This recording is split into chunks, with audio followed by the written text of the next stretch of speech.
Yep. Inside, I want to kill myself. We are on an 0-7 run over the last 2 days. After tonight, it was just complete bullshit. So that's how I'm going to start off this show. Horrible Sunday, 1-5. I don't even know what to tell you about that. I just don't want to do this anymore. I have never seen anything like this, man. With the slump continuing, 2 straight losses, not a good day at all. 0-4. I just have not had a good season, man. What kind of slump that I'm on? The slump continues. I've reached a new peak, actually. I'm gonna burn my Bruins hat, man. I don't know what is going on with the Bruins. March 8th, is that what it is? I don't even know. It's March 9th, I think. Who even knows, man? I don't know what day it is anymore. I don't even know what day it is anymore, man. Back with you after the worst day that I could possibly have. Back with you, as I always am. Until I die, at least.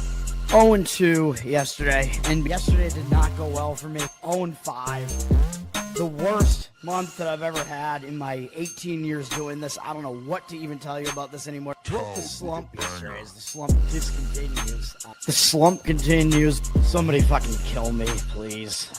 I don't even know what I should do at this point other than potentially end it all.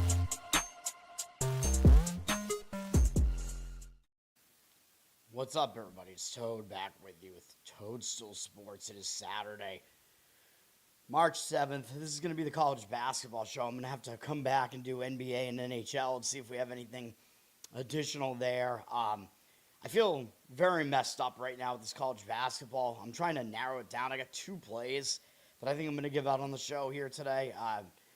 Definitely some other leans. Don't know if I'm going to get there with these other leans, but I do like the rest of these plays here.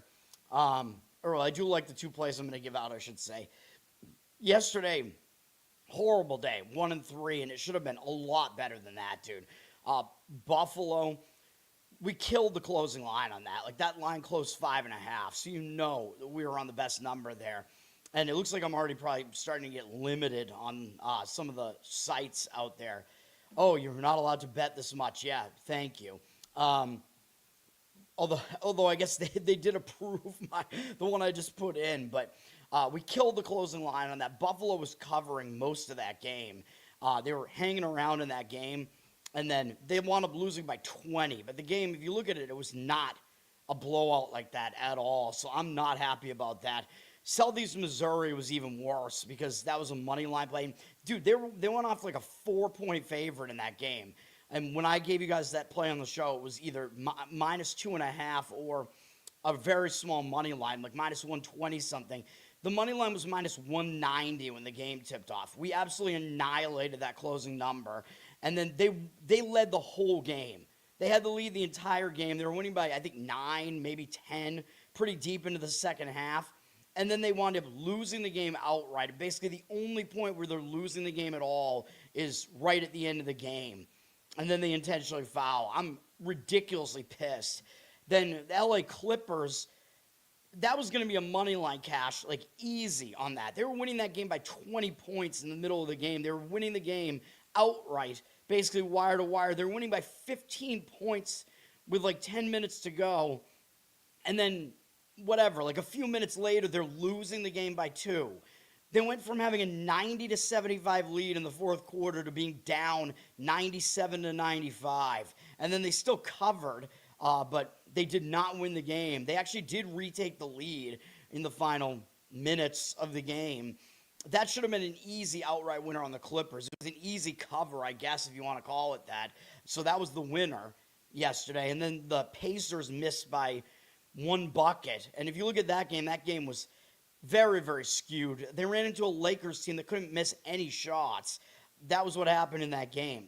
I think the Pacers had more field goal attempts in the game than the Lakers did, and they still didn't even cover the plus 9.5. So that was just kind of an outlier. I think the market basically agreed with every play I gave out yesterday. I'm fucking pissed. Charles, what's up? It also seemed like I couldn't get into my bank account this morning, so yeah, I guess I'm debanked. Either that or my bank might have gotten hacked. I don't know. Let's just get into this, man. We have way too many games to talk about here. I'm going to try to run down all these games. How do we want to even start with this? Because, everything starts at noon. Conference tournament action starts at noon. Regular action starts at noon. What do we want to do? Do we want to do the regular games first? Yeah, why not? CBS at noon. Number 7, Houston, is at Oklahoma State. This is to complete the season. Houston, I don't know if they can drop into the 3 seed for the Big 12 or not. I don't know if they really care either. Arizona has already clinched the 1 seed here. Houston is coming off beating Baylor. Now, Houston did have kind of a scare in that game against Baylor. Baylor was playing really tight with them, and I think actually was winning in the second half. And then Houston ran away with that game really late in the game. So maybe they will show up. Plus, Houston, they might have reason to show up just because there is maybe still a chance of a 1 seed for them. So you might see effort out of them for that reason. They got to go to Oklahoma State here. Oklahoma State just put up a lot of points in an overtime win against UCF. They're coming back from a road trip there. The last time they were at home, they did win against West Virginia. It's been a bad season for Oklahoma State, but this is their final home game. It is senior night. I don't think I would fade that at home. I would probably lean towards Oklahoma State there, plus the points. Houston down to a 13-point favorite from 13.5. 85% of tickets, 87% of the cash on Houston. There'll be a public side, total in the high 140s. Yeah, I don't have much to say about that, but yeah, probably would lean to taking the points with the home dog there. CW Network at noon, we have the Virginia rivalry between Virginia Tech and Virginia. Virginia Tech actually won the first meeting at home, believe it or not, by 10 points. So there is a revenge angle here for Virginia. Virginia Tech sets up pretty nicely for this game, though. They just beat BC. Who cares?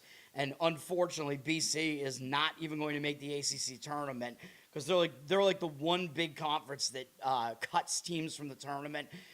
Virginia is coming off beating Wake and not doing so in style. They only won by 5, so I think they will show up for this too. This is their final home game. I think they were given a wake-up call in that game. And remember, they were coming off losing a long win streak with a reality check game against Duke, so I think they were hungover. Didn't come close to covering against Wake, so I do think Virginia will give you a better effort in this one as well. It's going to be a big game for both teams, though, I think, so I don't quite want to do it, but I'll lean towards laying it with Virginia. The money is coming in that way. They're down from 12 to 11.5. 55% of the tickets are on Virginia Tech. 60% of the cash on Virginia. I would lay it, but it's it's another one that I'm gonna leave it alone. That's on the CW at noon. Noon, ESPN, number 20 Arkansas at Missouri. These teams already played once as well. I believe Arkansas won at home. Yeah, they did. They won by 8, but that game was fairly close, I believe. Actually, I might be wrong about that. Hold on. This might have been the game where Arkansas was actually way ahead, and then Missouri made it look closer. Yeah, that's what I was thinking of. Yeah, Arkansas was winning that game by double digits late in the game, and Missouri kind of made it cosmetic. So Arkansas had an easy time of it. They were the better team. Arkansas is coming up putting up 100 points against Texas. That was an easy win for them, a good win for them. Now they have to go on the road to play Missouri, who will be in revenge mode most likely. Missouri coming into this. Of course, both these teams will be in the Big 12, or excuse me, the SEC tournament. I keep thinking Missouri's in the Big 12. That was a long time ago. Missouri might have a little bit something extra to play for here because they are kind of a bubble team, whereas Arkansas is more definitively in the tournament. Missouri's coming off an ugly loss to Oklahoma as well, so I would have to go Missouri in this one. They're actually a favorite here now, so they do fall into that category of being an unranked favorite against a ranked dog, and those have started to work out kind of like they tend to do, even though I think the books have kind of skewed those numbers towards the favorite a bit. Missouri looks like they opened a 3-point dog. I'm not sure if that was true or not. I don't know. Actually, you know what? I know why. I think Arkansas's best player is injured. I think that's the problem. Cuff, who is their freshman phenom, I think he's hurt. I think that's why the line went from Arkansas -3 to Missouri -2. So I like Missouri in the game, but I got to lay off of it for that reason, because that does set up kind of an injured player theory spot where maybe you are getting a little bit of value on Arkansas, and the money looks like it is coming back on Arkansas for that reason. 59% of tickets, 96% of the cash on them. So it looks like there is money coming back on Arkansas at the Missouri favorite price there. We're getting Arkansas as a dog in the injured player theory spot. I still think the situation lines up better for Missouri. I think the injured player spot means a little bit less in college, but we will see. USA Network at 12. We have Davidson at St. Bonaventure, finishing the A10 regular season here. Now, the main thing to notice, I think, here is that St. Bonaventure is -3.5. Nobody's going to lay points with St. Bonaventure here. They're a 500 team. Their A10 record is terrible. Davidson has the better record in both. So, it looks way too easy to play Davidson as an underdog here. The odds makers are telling you that St. Bonaventure is not as bad as they look. I believe every team in this conference makes their conference tournament, so nobody's going to get eliminated here. Davidson did just come off a loss as a home favorite to St. Joe's, though. So that wasn't a great performance from them, so maybe they might show up in kind of bounce-back mode. I think they've not played St. Bonaventure otherwise this year. St. Bonaventure, I would still probably lay it with them, though. It is their final home game. They're coming off a couple losses in a row as well. Not playing particularly well right now. Yeah, it would be St. Bonaventure for me in that game, but I got nothing other than that. They're -3 right now. It's really just the fact that it looks way too easy to play Davidson there. Fox Sports 1 at 12, Butler at DePaul to finish the Big East regular season here. These teams did play earlier this year. Butler won at home by 7, so I guess there is sort of revenge here. Don't want to overstate revenge. Butler's coming off they're coming off a bad loss to Creighton at home, which maybe they were hungover because they played okay against Villanova on the road the game before that. So Butler had a very bad final home game against Creighton, so maybe they will still show up for that reason. For DePaul, they just lost to Villanova pretty badly by 19 points at home, and this is going to be their final home game. So I expect them to show up as well, and they did lose to Butler the first time. DePaul is down from 3.5 to 3, though. The money is coming in towards Butler. 56% of the tickets and 96% of the cash on Butler. So the market read for now does appear to be indicating on Butler. You can take that for what it's worth. I don't really have much of an opinion on that game at all. TNT and True TV at noon. By the way, I think I was correct about both under leans that I had yesterday. And I was correct, I think, at least about that one over in hockey as well. Although I had two opinions on hockey overs. One of them was right. I don't know about the other. All right, noon, True TV, TNT, Xavier and Villanova. Again, regular season closer for Villanova here at home. Xavier played Villanova pretty tight at home, so Villanova kind of got a scare when they played at Xavier. They only won by 3, so maybe they'll take Xavier a bit more seriously here. Xavier didn't give us a good performance last game out when I gave you guys Xavier as a play. I thought they caught Seton Hall in a spot to catch them, and they still didn't do well. Villanova's coming off an easy win over DePaul, but this is their final home game. I think they might take Xavier a little bit more seriously this time. Villanova's an 11.5-point favorite. Xavier, 62% of tickets and 80% of the cash on them, though. So the money is coming in towards Xavier. Villanova tries to slow the game down, so I'm not really too keen on laying points with Villanova.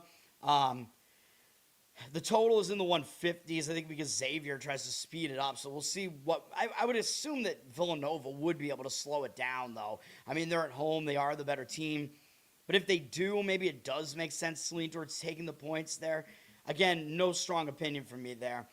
Noon on ESPNU, Notre Dame at BC. This is a rivalry of the two Catholic schools. They already played once this year. Notre Dame won, only by 4, though, at home. So I believe Notre Dame did not cover the number here.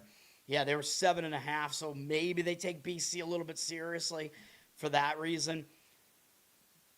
Notre Dame, though, the thing about Notre Dame is they will be in the ACC, or actually, excuse me, they're trying to avoid missing the ACC tournament. My mistake, because they're tied with Pitt right now. The bottom 3 teams get dropped from the ACC tournament. So Georgia Tech and BC are both, I think, guaranteed to be out of it now. But Notre Dame and Pitt, one of those teams is going to get eliminated. And the way Notre Dame has been, I think they've been more competitive than Pitt this year. So I think they should get in over Pitt. But they're going to have to win this game to do that. So I guess there is going to be motivation on the Notre Dame side for those couple of reasons.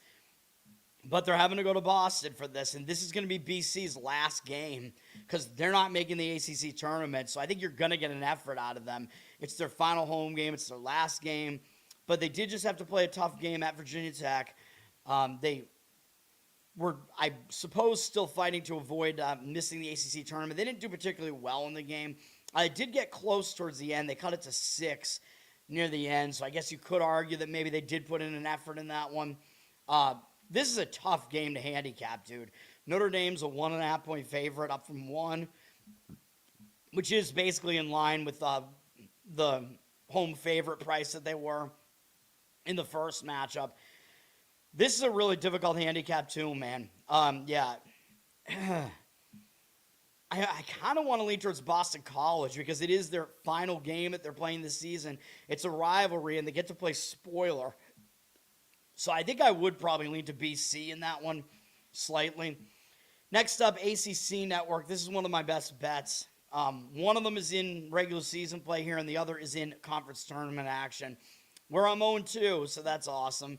We're going to take the 17.5 with Georgia Tech against Clemson. This is a spot where Clemson is coming off a really close call against North Carolina, and they beat Louisville the game before that, so they're coming off 2 huge games. Clemson, they're pretty secure in having a tournament spot now. I mean, they have 21 wins. They'll make it, you know. They're coming off that crazy game against UNC. They were right in that game at the end, man, and they lost right at the end. I think they're going to be flat coming into this, and I think they might be looking ahead to the ACC tournament. So I think this is a sandwich spot, man. They just played Louisville and North Carolina, and they are looking forward to the ACC tournament. I know it's their final home game, but how excited do they really get for Georgia Tech, who they already beat on the road by 14 points? I don't see them getting too excited. And Georgia Tech, as I said, they're not playing again. This is their last game of the season. They're out of the ACC tournament. They're in last place. So I think that means you're going to get an effort. I mean, look at how many games they've lost in a row. Do you want to end your season like that? Do you want to go into the offseason losing whatever, 14 games in a row, whatever this is? I don't know. I think it's not quite that many, but whatever it is, it's bad. I think they're going to get an effort here. And the other good thing about this is Clemson plays really slow. So they are not really a team that's a style. They don't play a style that enables them to cover numbers like this. And they can win the game without covering, too, of course. They can come in, get their final win in the home game. I mean, of course, if they lose, you know, it's not going to help their resume, obviously. But I don't think they're going to lose. But we're taking the points here, man. Clemson, they are down from 17 to 16.5 with juice. I looked at a bunch of different books. I saw numbers all over the place between 17 and 16.5. This isn't football, so 17 is not a key number. So hopefully it's still fine at either price. The total is indeed pretty low in the 140s. Now, Georgia Tech they try to go really fast. Georgia Tech does. So Clemson going slow might, you know, frustrate Georgia Tech. But I think Georgia Tech can still come within this number. And if Clemson plays slow, it's going to, I think, lower the total here, which I think is going to help us get more of a premium. You know, each point is going to be worth more of a premium in that case. The money looks like it is on Georgia Tech's side here. 83% of the tickets, 98% of the cash on them. So we will do it. We will take Georgia Tech plus the points there. All right. Louisiana Tech and Delaware. This is a final regular season game here. Both of these teams are in letdown spots, which is why I'm talking about the game. It's kind of insane. Louisiana Tech just upset Liberty on the road. We know that Liberty had already clinched the 1 seed in Conference USA, though, so they didn't really have a whole lot to play for. It was revenge for La Tech. I almost gave that out as a play on the show. I should have. I'm mad that I didn't. Now they're playing a second straight road game, so they should be in a pretty big letdown spot here. And they already beat Delaware, but only by 2 at home in overtime. And they were 6.5-point favorites, so for that reason, maybe they will take Delaware a little bit seriously. But the other caveat here is Delaware is coming off a win over Sam Houston. That was a nice win for Delaware at home. But I still think Delaware is probably the better side here because they did just end a 4-game losing streak. They came back home, and they are at home here for their final home game. So this might be, senior night, whatever. You play your final home game. You want to get up for it. I believe this conference also drops their bottom teams, and I think Delaware is they're already out, they can't make the conference tournament, I think. So I think this is their last game, I believe. Somebody could, correct me if I'm wrong about that. Actually, I could look at it real quick. I'm pretty sure the CUSA drops their bottom 2 or 3 teams. Let me see. They drop the bottom 2 teams, and I'm fairly certain that Delaware is. Actually, you know what? I don't know if Delaware is guaranteed to be out or not, but either way, you're gonna get an effort out of them. I think either way. So either they're gonna get eliminated from the conference tournament, which La Tech is not in danger of that. They're already gonna be in, although they have a chance of getting a top 4 seed, I guess. Delaware, it's either their final game of the entire season or they're playing to make the tournament. So I do think there probably is more motivation on the Delaware side. La Tech is down from 2.5 to 2 here. I would probably lean towards taking the points of Delaware there. It's a handicap where both teams are in kind of difficult spots, though. And, the pressure is always on if a team is trying to avoid missing the tournaments. That's the other thing. But for Delaware, because they're a home underdog, I think that's fine because, you're going to get an effort from a team like that. And if they're an underdog, that's fine. You just don't want to be laying points with a team that needs a win. You know what I mean? I don't know if they do. I have to see what the tiebreakers are and stuff. But because they're in last place right now, 2 teams get dropped. I think a lot would have to go right for them to avoid missing the conference tournament, though. In their first year, which, by the way, that is another factor there. These teams in Conference USA, they're not familiar with Delaware's arena because Delaware's new to the conference. So there is that aspect of it. By the way, talking about unfamiliar arenas, the Big 12 tournament arena this year, we've seen the women playing on it already.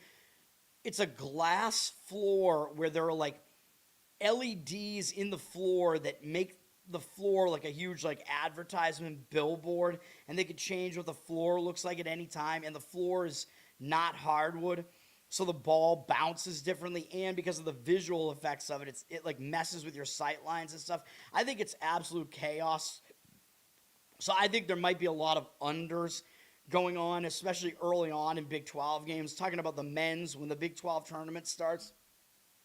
And we've already seen the women's tournament do that as well. So that's something that I will shout out there. Once we get to the Big 12 tournament, first half unders are probably going to be good bets in that tournament generally because having that new floor and how it affects you visually and the bounce of the ball is going to be very, very strange, and it's going to take teams a while to get used to it. I think it's a dumb idea. Anyway, number 4, UConn is at Marquette on Fox at 12:30. Regular season finale here in this one. UConn did just have a scare against Seton Hall. They almost lost the game in their home finale to Seton Hall, so maybe UConn does have a little bit of motivation here. Now, I do think UConn is locked into the 2 seed. I think they do not own the tiebreaker against St. John's, and St. John's won yesterday, so I think UConn is guaranteed the 2 seed in the Big East now, believe it or not, because those 2 teams split the season series. Whatever the tiebreaker is, I think St. John's has it. Somebody can correct me if I'm wrong about that. UConn already beat Marquette by 16 at home. UConn having to go to Milwaukee, it's a little bit of a weird travel spot, even though they've had to do it, with these teams being in the Big East for a while now. They are somewhat used to it now, but Marquette did just get a decent win over Providence. I would probably lean to Marquette in this one, though. UConn does try to slow it down. They're laying 9.5 on the road. It's a low total. Marquette's going to try to speed it up, and I'm guessing they won't be totally successful in doing so. But, if UConn can't really gain anything by winning this game, well, other than, here's the one thing, though. UConn is still playing for a 1 seed, so if they lose this game, they're going to lose the 1 seed. So UConn does still have that motivation, so I definitely should point that out. They're a public side, though, 85% of the tickets, 93% of the cash on them. But I think that does, kind of put some pressure on you, and it probably means the line is a bit high on UConn on the road. I would probably take the points with Marquette there. That's the way I would look at that game. All right, 1 p.m. ESPN Network, South Carolina at Ole Miss. South Carolina's lost 3 games in a row. I believe every team in the SEC makes the SEC tournament, so it's not going to be the last time South Carolina plays, but I think they might want to get a win here, man. And for Ole Miss, the spot for Ole Miss is not good. Ole Miss just played a really tough game. They just took Vandy right to the wire in their home finale, man. This is their home finale. They took Vandy right to the wire, though. That was a huge performance from Ole Miss, almost pulling off the upset of Vandy. So I think they will be in a hangover spot here. I know this is their final home game, so there is that concern there, but I would lean to South Carolina here. The money is agreeing with me on this. This one is not on my card right now. This was on my short list, though. Ole Miss is laying 7, and they're not really known as a team that I think they're a pretty slow-paced team. I should bring up KenPom again. Yeah, they play slow still. Ole Miss does. So, yeah, asking a team like that to lay points, in a situation like this. I know South Carolina's bad, but 75% of the tickets are on Ole Miss, 53% of the cash on South Carolina. I would take the points with South Carolina in that one, and that was close to being a play for me. So I do have a decent opinion on that one. Miami, Ohio, by the way, hilariously, they keep dropping in KenPom, even though they keep winning, because their wins are so unimpressive. They dropped to 90th. I'm pissed about that game too, dude. Miami, Ohio clearly committed a foul on the second to last possession that Ohio had, where I think the game was tied at that point. It was a full body collision, dude. Like, you can't just, I agree with letting the players play, and the commentators on ESPN2 or whatever were saying, nope, you don't call that, you don't have the game decided on a foul. I'm like, dude, he jumped into him full body collision. It's like, if you're not going to call foul on that means you're not going to call foul ever on anything. Like, what are you doing here? They were like, nope, the offensive player was out of control. Oh my God. I'm like, yeah, but the foul gets called on the defense in a case like the defender still jumped into him. Like, what are you talking about? Even if the offensive player is out of control, that's still a defensive foul in that case. I don't know, man. It's ridiculous. I think it should have been a foul. I mean, yeah, really, really stupid. And then Miami, Ohio, very unsportsmanlike of them at the end. They were like flipping off the crowd and taunting them, and then the crowd started throwing shit at them, which they shouldn't have done, of course. But what do you expect with a drunk crowd in Athens, Ohio on a Friday night with nothing better to do? Miami, Ohio, yeah, dude, win the game. Just be like, we won. Get in the handshake line. Dude, like, I'm not, a prude or anything like that, but, be more sportsmanlike than that instead of flipping off the crowd and being like, and waving at them and stuff. Fuck you. I hate this Miami, Ohio team, dude. I fucking hate them. They're the 9th luckiest team in the country. Fuck them. Fuck off. I can't wait until that team loses a game. Fuckers. They're going to lose in the MAAC tournament, dude, and it'll be... I hope they lose, like, the first game in the MAAC tournament, and then they get left out of the NCAA tournament. Anyway, Fox Sports 1 at 2 p.m. Arizona State is at Iowa State. Arizona State is coming off a huge win against Kansas in their final home game. That was a great win for Arizona State. Win of the season, basically. Now, yeah, you could argue they should get up for a game against Iowa State. It's a big game. Iowa State has some reasons to play, though. I mean, they're trying to play for seeding a little bit here, trying to lock up one of the top 4 seeds in the Big 12 tournament, and they're coming off I don't want to say it's a bad loss to Arizona, but they had lost to Texas Tech the last time they were at home. Prior to that, they lost at Arizona by double digits. This is their final home game. I think you will get an effort out of Iowa State this time. So this is a game where I would lean towards laying the points with the favorite. Iowa State did drop from 16.5 to 15.5, though it is a fairly low total in the 140s, but the only way that I could consider playing that game would be to lay it with Iowa State. And Iowa State, like I said, they're still trying to get back on the 2 line in the bracketologies as well. So they have some things to play for. Although I know some of that, the pressure's on you. You're laying too many points, whatever. There is the worry that Arizona State still treats it as a big game and shows up. But I think Iowa State wins that game handily. So that would be the way I would lean there. CBS at 2 p.m., Kansas State at Kansas. The Kansas rivalry. Kansas, of course, already won the first matchup at Kansas State easily by 24 points. You might get an effort out of Kansas State here, though, man. I mean, it's revenge. It's their final home game. Or, excuse me, it's Kansas's final home game. My mistake. But even though it is, I think you might see an effort out of Kansas State this time. They did just beat West Virginia to end a losing streak. It's revenge. Kansas might not totally pay attention to them. Kansas, they are coming off a bad loss, though, to Arizona State. So that's the thing. So you might get an effort out of Kansas, too, here. Kansas, I think they do play fairly slow, though, although the total is actually pretty high in the 150s because Kansas State likes to go fast. But I think Kansas is going to slow this thing down.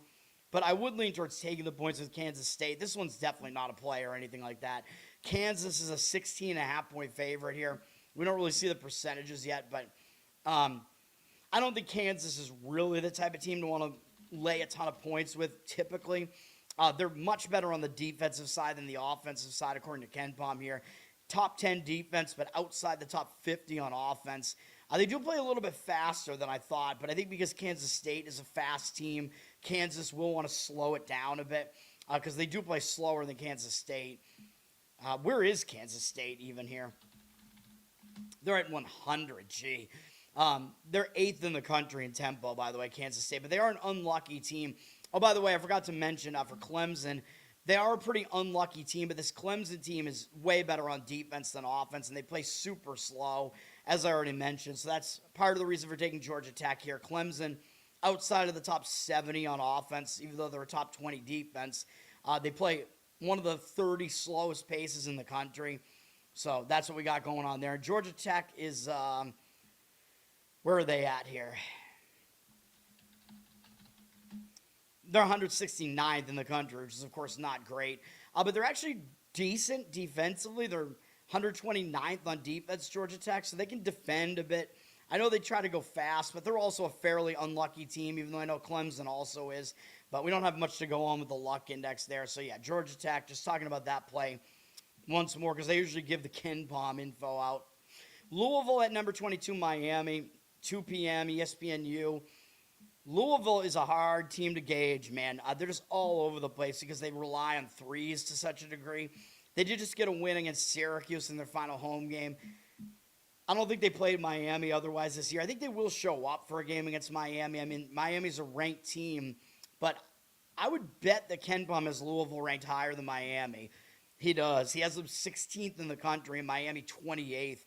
So this is one of those situations where basically the rankings makers, the AP or whatever, they're telling you something different than what actuality is because Miami keeps winning. Miami just had a nice win on the road at SMU, which I thought was a good spot for SMU, and it was not. I didn't give it out as a play or anything, but Miami did get that win. Now, this is Miami's final home game, so I don't think they're going to overlook it or anything like that, but I think I would play Louisville here. Miami has flipped from a 1-point dog to a 2-point favorite, so that's interesting. I guess we'd have to look to see if, is there an injury on the Louisville side? Yes, there is. Mikel Brown, however you pronounce his name. He's Louisville's best player. He's absolutely an extremely talented player. He's not playing in this game, so that's why. He didn't play against Syracuse either. So that might have been the injured player spot then in the game against Syracuse, and now this is their second game without him.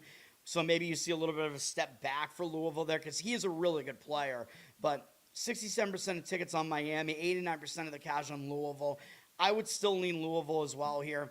Not caring as much about the injured player theory spot there. All right. Number 24, Vandy at number 23, Tennessee. ESPN at 2 p.m. This one, I do think Tennessee is they're really close. They might be better than Vandy. Where does KenPom have them at? Yeah, KenPom has Tennessee 13th in the country, man. Very, very good on defense. Vandy is a bit of the better offense here, though. He is Vandy 15th in the country, believe it or not. Vandy, the metrics do like them. This is an interesting game. I usually like defense over offense, but Tennessee is laying points here. And this is revenge for Vandy. This is a huge rivalry. And Tennessee already went to Vandy and beat them, where I think Tennessee was really playing with a chip on their shoulder. Like, hey, you know, this Vandy team, they're our little brother and they're ranked higher than us. So I think Tennessee went into that game with some fire. But now I think the shoe's on the other foot. I think Vandy can play the little brother role again here because they are ranked lower than Tennessee again here. Vandy's coming off a real close call at Ole Miss, too, like I said, so they didn't really play well. They didn't play well in the prior game against Kentucky, either in a loss or Kentucky just absolutely shot the lights out in that game. So I do think Vandy is going to give you a lot of effort in this one, but it is a third straight road game, which doesn't usually happen in these big conferences, so that might be a little bit of a concern. Tennessee being in their final home game and still probably getting up for this game is still a concern too. They just had an easy win over South Carolina. So I'd probably lean to Vandy plus the points, but not strong for me. Tennessee down from 4.5 to 4 here. Normally I do like Tennessee better because they are the better defense. I think they're the more proven, program in recent years. I probably trust Rick Barnes a little bit more in a game like this too, but I just don't trust them once they get deep into a tournament. 67% of tickets, 68% of the cash on Tennessee. An NCAA tournament, I should say. So Tennessee, public side, it looks like maybe a little bit more of the money for now, but I wouldn't really put much stock in a 1% difference there. So that's what we got going on there. I know I haven't really talked about the Ivy. There's not really a whole lot to say about the Ivy League, to be honest. So, I don't know if I'm going to have anything to say, really. USA Network at 2 p.m. George Washington is at the horrendous Loyola Chicago. I don't know if these two teams already played once. I don't think they – no, they did. George Washington won 101 to 66 is what they beat Loyola Chicago by at home. So they really might not take them seriously whatsoever here. George Washington going out on the road here. Although GW, I guess you could argue they're fighting for seeding here. I think George Washington is going to be a disruptor in the A10 tournament, man. I think they're like the third best team, maybe fourth in this conference. So once you get to tournament time, we'll see what they do. This is not a game where I would play George Washington, though. It's going to be Loyola's final home game. Yes, they'll make the conference tournament because every team makes the conference tournament, I'm pretty sure. Loyola coming off a double-digit loss to St. Louis. No shock there. I believe they covered the number in that one because it was on the road, and they only lost by 14, so that's not really that bad. I guess you have to ask, was the game actually close at all, which the answer is no. So they pretty much did get blown out-ish in that game. This is their final home game. I'd lean to Loyola here, but I know it's real ugly. GW was up to a 10-point road favorite in that one. They're certainly the better team, and they're an underrated team, but that's a spot where I think the home dog would be the way I would look. TNT True TV at 2 p.m., very interesting game between two teams that are on the bubble, Cincinnati and TCU. I think Cincinnati needs the win more, though, because you saw my bracketology, they're in the next 4 out in my bracketology. They're a good team, man. The metrics like them. They're very good on defense. They're playing really well over the last month or so. Cincinnati's a dangerous team. They have not played TCU yet this year, I don't think. They do have to go on the road for it, though, and Cincinnati is coming off of drilling BYU. So Cincinnati had a great final home game, and they might be feeling a little bit high on themselves after that.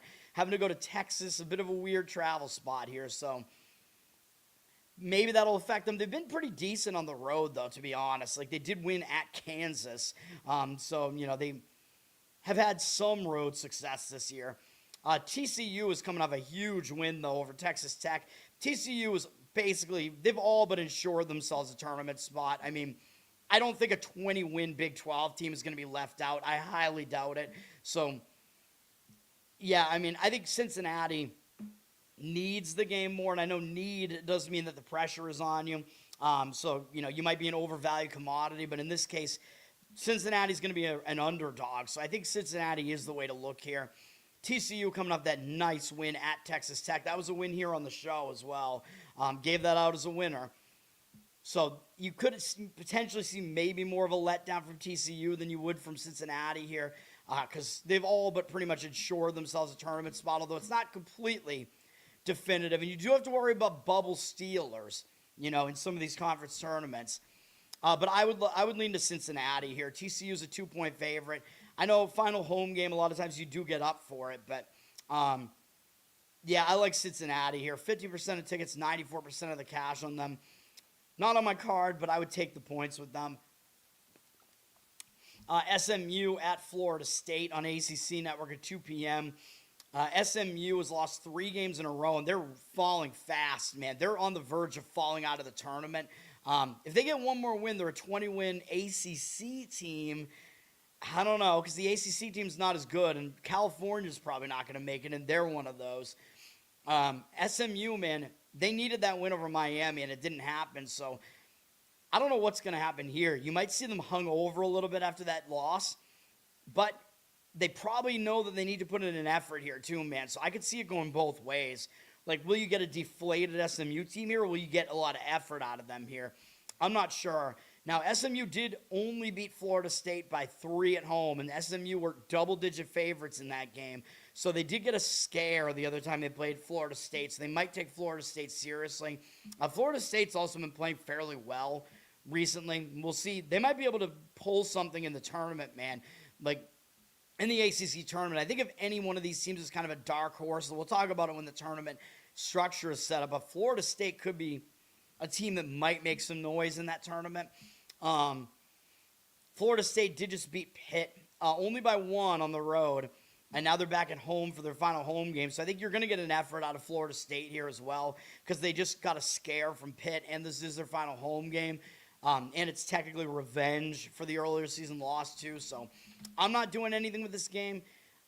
I'd probably lean towards SMU though, and the money is concurring with that. I mean, when you have a team that probably will take the opponent seriously, and you probably have to get effort out of them because they're a bubble team right now and they're getting points, I think that's probably the way to look, but tough read, man. Florida State is indeed a 1.5-point favorite. 75% of tickets, 98% of the cash on SMU, though. SMU will be a public side, too, though, so that's one maybe other concern there. People are going to look at this, and it's a pick-the-winner situation. They know SMU's trying to make the tournament, so I think the public will be on SMU. That is a concern, and it looks kind of too easy to take them as the team with the better record in a pick-the-winner situation. Princeton at Yale, I'll just shout out quickly because Yale, they only have 3 conference losses, and believe it or not, one of them was at home to Princeton, I believe. So it was on the road at Princeton, sorry. They lost by 16 points at Princeton. That was their worst conference loss. So I think they're going to show up for this one, man. Yale actually has one more. Wait, no, this is the tournament. So I guess Yale already has the 1 seed wrapped up.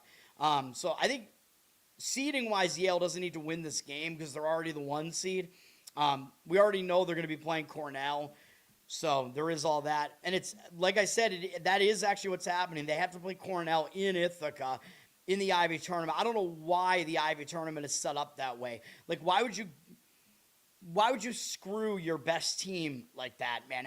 They basically have to play a road game against Cornell in the tournament. Fucking stupid. But I think Yale might show up here, man, because they know that they lost to Princeton. This is Yale's final home game. Princeton, they can't really play spoiler because Yale already has the 1 seed, although I guess you could argue that, there is the chance you don't get a huge effort out of Yale here because they're looking forward to the conference tournament already.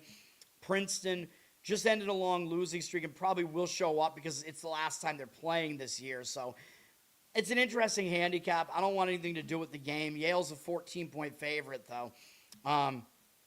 Total is low, in the 130s.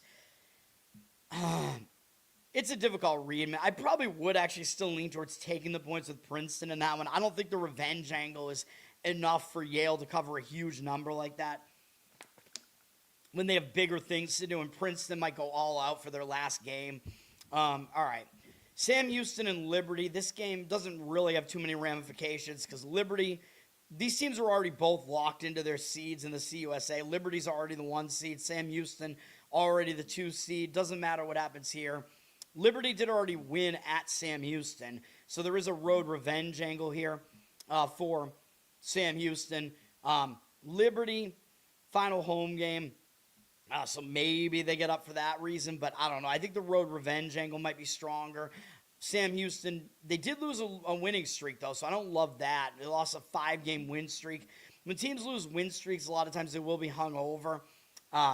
Both teams are coming off ugly losses as favorites. Liberty's was worse at home against La Tech, but they just didn't care about the game. Sam Houston, I don't think cared that much about Delaware either.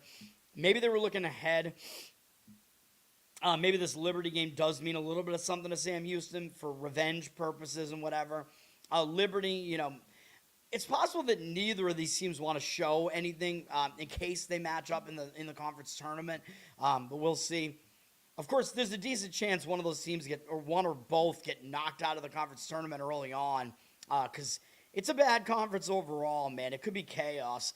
Liberty's up to a 4.5-point favorite. I would probably take the points with Sam Houston, but it's a pretty difficult read in that game. I don't want anything to do with it. All right, Stanford at NC State at 2:15 p.m. CW Network. Stanford having to go to kind of an unfamiliar venue here. Stanford's on a 3-game win streak. Now, I don't think Stanford is under any delusion that they can really be a tournament team this year. They're probably going to wind up in one of those invitational tournaments after the season is over, which it seems like that happens to Stanford a lot recently. But maybe they'll show up because they do get to play a team that is projected to be in the tournament in NC State. But this is NC State's final home game, and NC State's coming off 3 straight losses that were all really ugly. I mean, they got blown out by Virginia and Duke, and I mean, I'm not going to blame them too much, but I gave on NC State as a play on the show here. I thought they caught Duke in a good spot, and they still put up a horrible performance, and they lost to Notre Dame in the middle there. NC State, you got to get an effort out of them here. I mean, those performances are just all way too embarrassing. This is their final home game. It's a tough handicap because I think both teams will show up. NC State still, I guess, kind of fighting to make sure that they make the tournament, although I think they will be in. They're a 9-point favorite, though. 50% of tickets, 95% of the cash on Stanford. So the money is coming in on Stanford. I have a real difficult time trying to figure this one out, man. I mean, obviously, I would not come close to touching this game. It's an interesting game. The money is saying Stanford, so take that for what it's worth, I guess. I don't know how much that is really worth. Okay. I'm skipping all the conference tournament games for now, then I'm going to circle back and talk about all of them. There's so many games to talk about. Georgia at Mississippi State at 3:30 p.m. I looked at this game because Georgia is coming off a huge win over Alabama. That was a very nice win for Georgia. Now they're going to go on the road and play a bad Mississippi State team. They did not play them otherwise this year, I don't believe. But they might not have total focus here. Georgia is pretty much, they've secured themselves a tournament spot, I would have to say. They're going to be in. Mississippi State just got blown out multiple games in a row. Final home game, you got to think they're going to give you an effort here at the very least. They catch a tournament team at home. The money looks like it's coming in on Georgia, but the only way I would play this game is taking the points with Mississippi State. I worry a little bit because it is, Georgia, they like to go frenetically fast, and they score a ton of points, so you're having to deal with that. So I prefer taking points against, slower-paced teams. But Mississippi State would be the way I would play this game. This is close to being a play for me. 62% of tickets, 77% of the cash on Georgia. Maybe a little bit worrisome. The money looks like it's on Georgia for now. But, yeah, the only way I could see playing that game would be to take the points with Mississippi State. ESPN at 4 p.m., we have a pretty interesting game between number 5, Florida, who really is a legit team, man. They might be the 4th best team in the country, at Kentucky. Now, this is a revenge game for Kentucky. Florida did beat them by 9 at home. Florida in the what's their coach's name? Todd Golden. in his era, they had not beaten Kentucky at all before that. They were 0-4, so they have struggled against Kentucky. And here's the thing, man. Florida, they're coming off two ridiculous performances. So they put up 111 and 108 points against Arkansas and then Mississippi State. Who cares, really? But Florida looks unbeatable right now, man. It is revenge. It's a tricky spot. They're going on the road here. Florida's going to be laying points in this one. And everybody kind of knows. So here's the thing. Florida has wrapped up the 1 seed in the SEC. That's done. They're going to be the 1 seed in the SEC tournament. 3-game lead over Alabama and Arkansas. Now, the problem is everybody knows Florida's fighting for a 1 seed. And if they lose this game, they're not going to get a 1 seed. So they might have motivation still here if they're trying to get a 1 seed. Because I would fade Florida here otherwise, man. I like Kentucky in this game.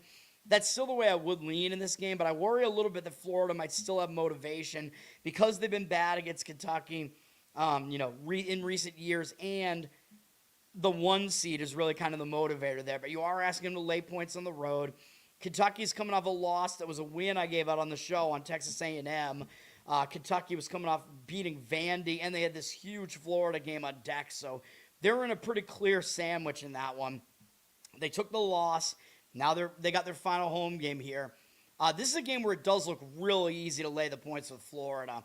They're down from 7 to 6.5. Unfortunately, I think you've lost the key number 7 there, but 88% of the tickets and cash on Florida. They're going to be a heavily public side. It looks so easy to lay the points with Florida when they're just a machine and blowing everybody out, but I would take the points with Kentucky if I was going to play that one.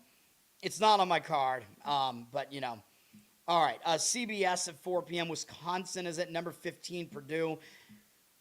I think Purdue is kind of an underrated commodity at this point, man. This Purdue team, KenPom has them 7th in the country. I mean, they're very, very efficient on offense.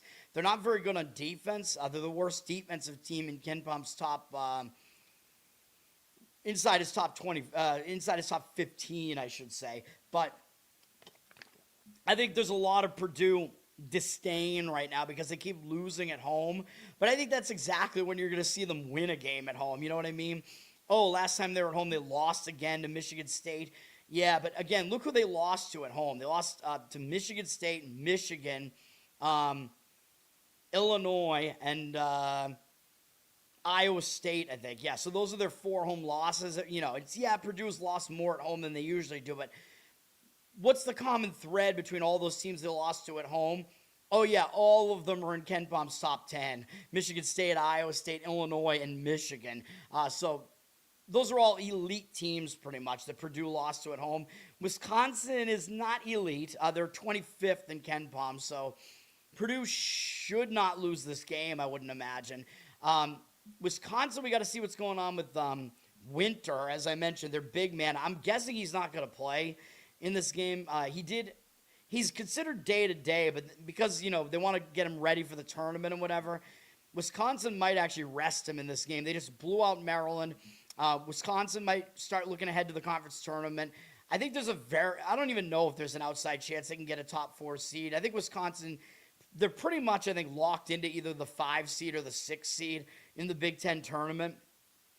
So I don't think they really can. They could jump Purdue, but I just don't think that's not what they have in mind right now, man. They want to make a run in the Big Ten tournament probably. So I know it sounds weird, but Wisconsin might actually not have as much motivation as you might think in this game.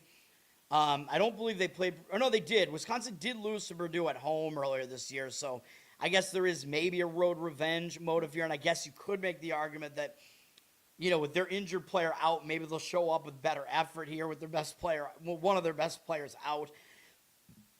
Winter, if he is indeed out. I don't know if he is, because it looks like he avoided a serious injury there.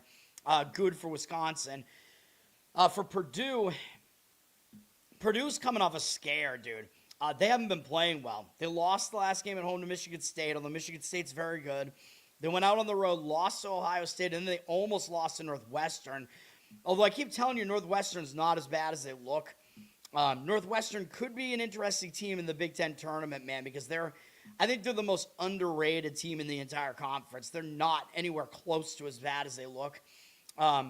Purdue had trouble with them and almost lost the game, but I think Purdue is going to see that as an escape because they were still a big favorite in that game, and they almost lost the game. So I think you will get an effort out of Purdue here in their final home game.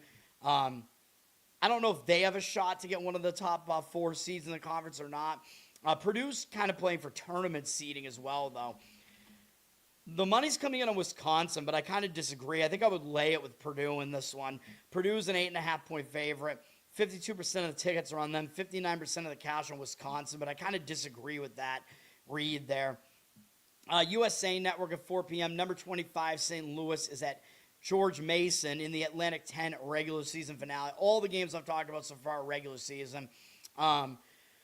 St. Louis coming off kind of an iffy performance against Loyola Chicago, but they're kind of just playing out the stretch now. They got to go to George Mason, who is an overrated team. They're not as good as their record looks, but I think now that George Mason has shown that and they've lost a bunch of games recently, you might get an effort from them in their final home game, but they are coming off a really tough game at VCU where they only lost by 5. So George Mason did play pretty well in that game at VCU. So how much will George Mason have left in the tank is another question that we need to ask here.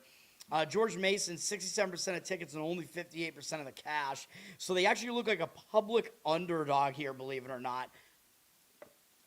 St. Louis is laying 7.5 on the road here. I'd probably still lean towards taking the points with George Mason, but I know they're not as good as people think they are. The public looks like they are siding with them for whatever reason.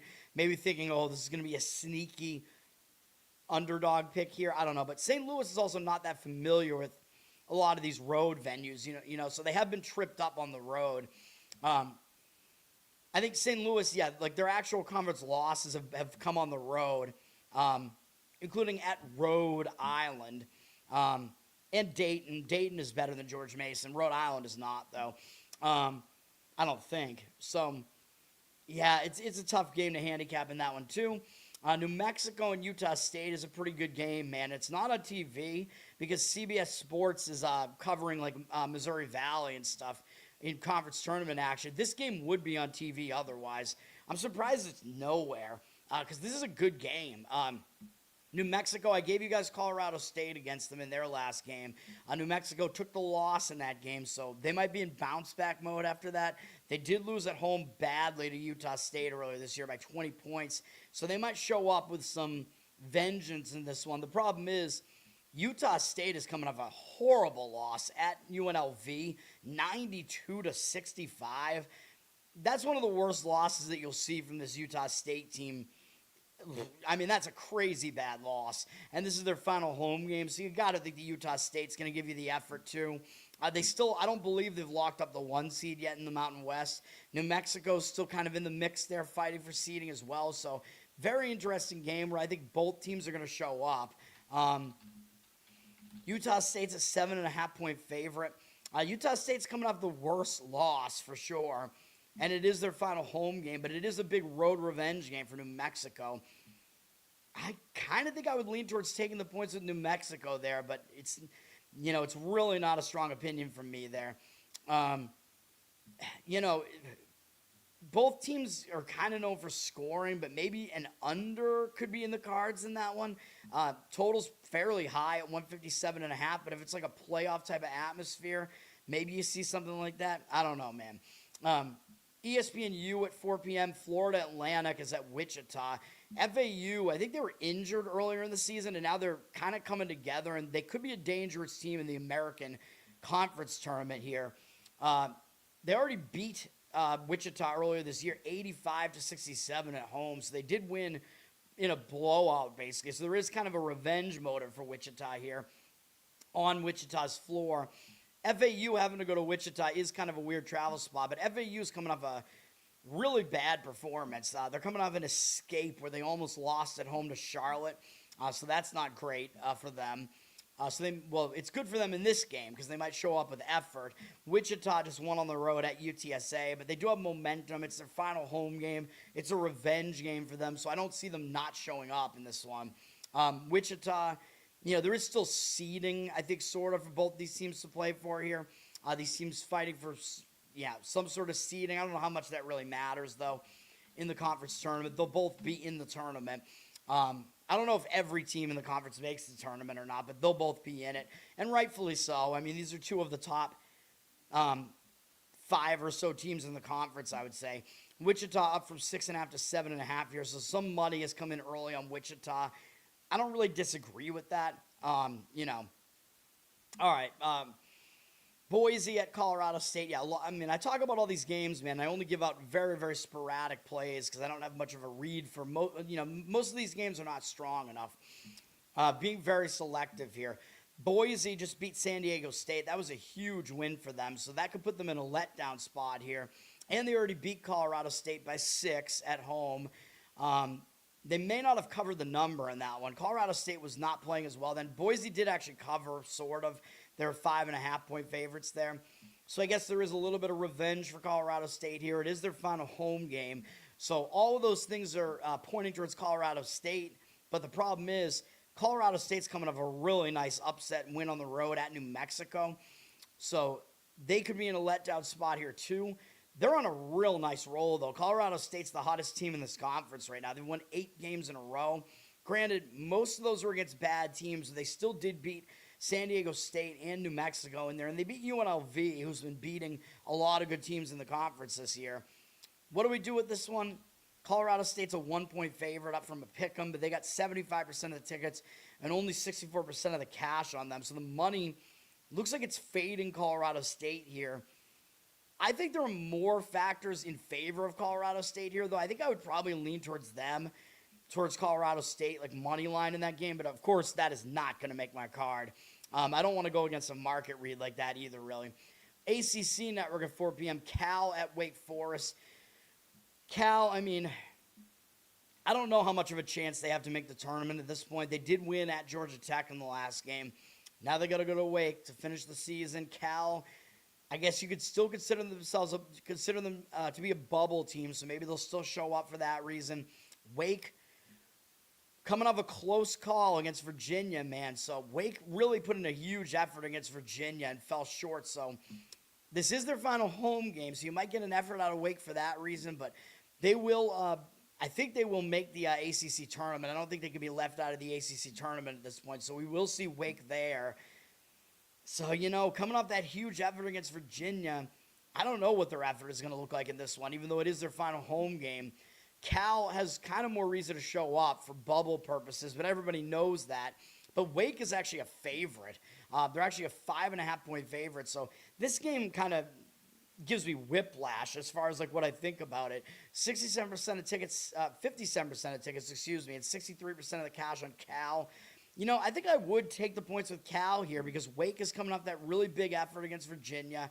Cal kind of needs the game, and they're an underdog, and that's the type of line. Like when you have a team that needs to win, you don't want to lay points with them, but you do want to look towards them when they're an underdog. But the thing is, nobody's going to want to lay points with Wake here, right? Like, why is Wake a favorite at a 500 record, a terrible ACC record, and Cal has the way better record? Everybody knows Cal is a bubble team, so you think the public would definitely be siding with Cal in this one too, and it looks like they kind of are, but the way the situation sets up, I think they might get that one right. So that's what I think about that. CW at 4:30 p.m., Pitt at Syracuse. Pitt just almost beat Florida State, which is a pretty big performance in Pitt's final home game. Now they're going on the road to Syracuse. Now, Pitt did lose at home to Syracuse, though, so I guess they have a little bit of a revenge motive here. And the other reason that Pitt, has reason to show up is that they're trying to avoid missing the ACC tournament because it's between them and Notre Dame. So they do have reason to show up for that and for revenge purposes. Syracuse has lost 4 straight, though, so I think you might see an effort out of them, too, in their final home game. It's an interesting one. Syracuse is up to a 6.5-point favorite. 83% of tickets, 85% of the cash on Syracuse. Pitt is coming off the tougher game, man, where they really did put in a big effort there. Even though they do have more motivational factors here. Very tough read. I might lean, I don't know. I might lean towards laying it with Syracuse still in that one, but it's a very, very difficult handicap. Peacock and NBC Sports has Utah at Baylor. I don't know why, but I think I would fade Baylor here, man. I mean, I know Baylor lost by 13 in their game at Houston, but that game was really close, and Houston ran away with the game in the final, 6 minutes of the game. I think Baylor might have been winning outright with 6 minutes left, and then they just had an insane implosion. So Baylor coming off of that game, I don't know what they're going to have left after that. I know this is their final home game, but I don't know if you really get excited about Utah after you had a huge game at Houston. Utah coming into this off an ugly loss to Colorado at home. Maybe you'll get an effort out of Utah here. Baylor's going to be laying a lot of points in this one. Double digits, 12.5. I would lean towards taking the points with Utah. 67% of tickets, 96% of the cash on Utah. So the money is coming in on Utah here. Baylor might start looking ahead to the conference tournament because they will be in it. I don't think Baylor has a shot at getting into the tournament at this point, so like the NCAA tournament. Not my strongest opinion, but I do like Utah in that one. All right, Indiana at Ohio State on Fox. This is a bubble battle, if there ever was one, man. I don't think these two teams played at all this year either, interestingly. Indiana just absolutely crushed Minnesota by 30 points in the last game. A huge get-right win for Indiana here, but now they got to go on the road. But the thing is, I think Ohio State is more secure in their tournament spot now. They beat Purdue, and they did not have a letdown coming off of that, and they killed Penn State. But Penn State was also coming off a huge win, I think, over Iowa. So both teams are in bad spots, but Ohio State really got the job done there. I think Ohio State is pretty much, I don't want to say they're definitely in the tournament, but they have a much better chance of making the tournament now than Indiana does. So that might put the motivation more on the Indiana side here. They're going to be an underdog in this one. So both teams coming up blowout wins. I'd lean towards taking the points with Indiana, and the money seems to agree. Ohio State down from 6.5 to 5. 68% of tickets and 92% of the cash on Indiana. I'll agree with Indiana in that one. All right, keeping it going. Texas A&M at LSU. I'm finishing the regular season. Then I got to, conference tournament, we might have to go a little bit rapid fire there or something. I don't know. There are just way too many games to talk about. This part of it being an hour isn't too bad. Texas A&M, they're coming up that huge win over Kentucky, but they might still need to show up here because A&M is kind of a bubble team right now. But this definitely could be a letdown spot here. They got to go on the road, and LSU might be able to play spoiler. LSU coming off a couple losses, and now this is their final home game. I don't think any of the SEC teams get dropped from the tournament, so LSU does not have to worry about that. But A&M up to a 3.5-point favorite. It looks pretty easy to lay it with A&M, and A&M, they looked good against Kentucky, and they need to win this game, to secure a tournament spot. I'd probably lean towards taking the points with LSU in that one, though. Not a strong enough opinion from me, but that's my opinion there. Probably the biggest regular season game, 6:30 p.m. on ESPN. Number 17, North Carolina, number 1, Duke. It's one of the biggest rivalries out there.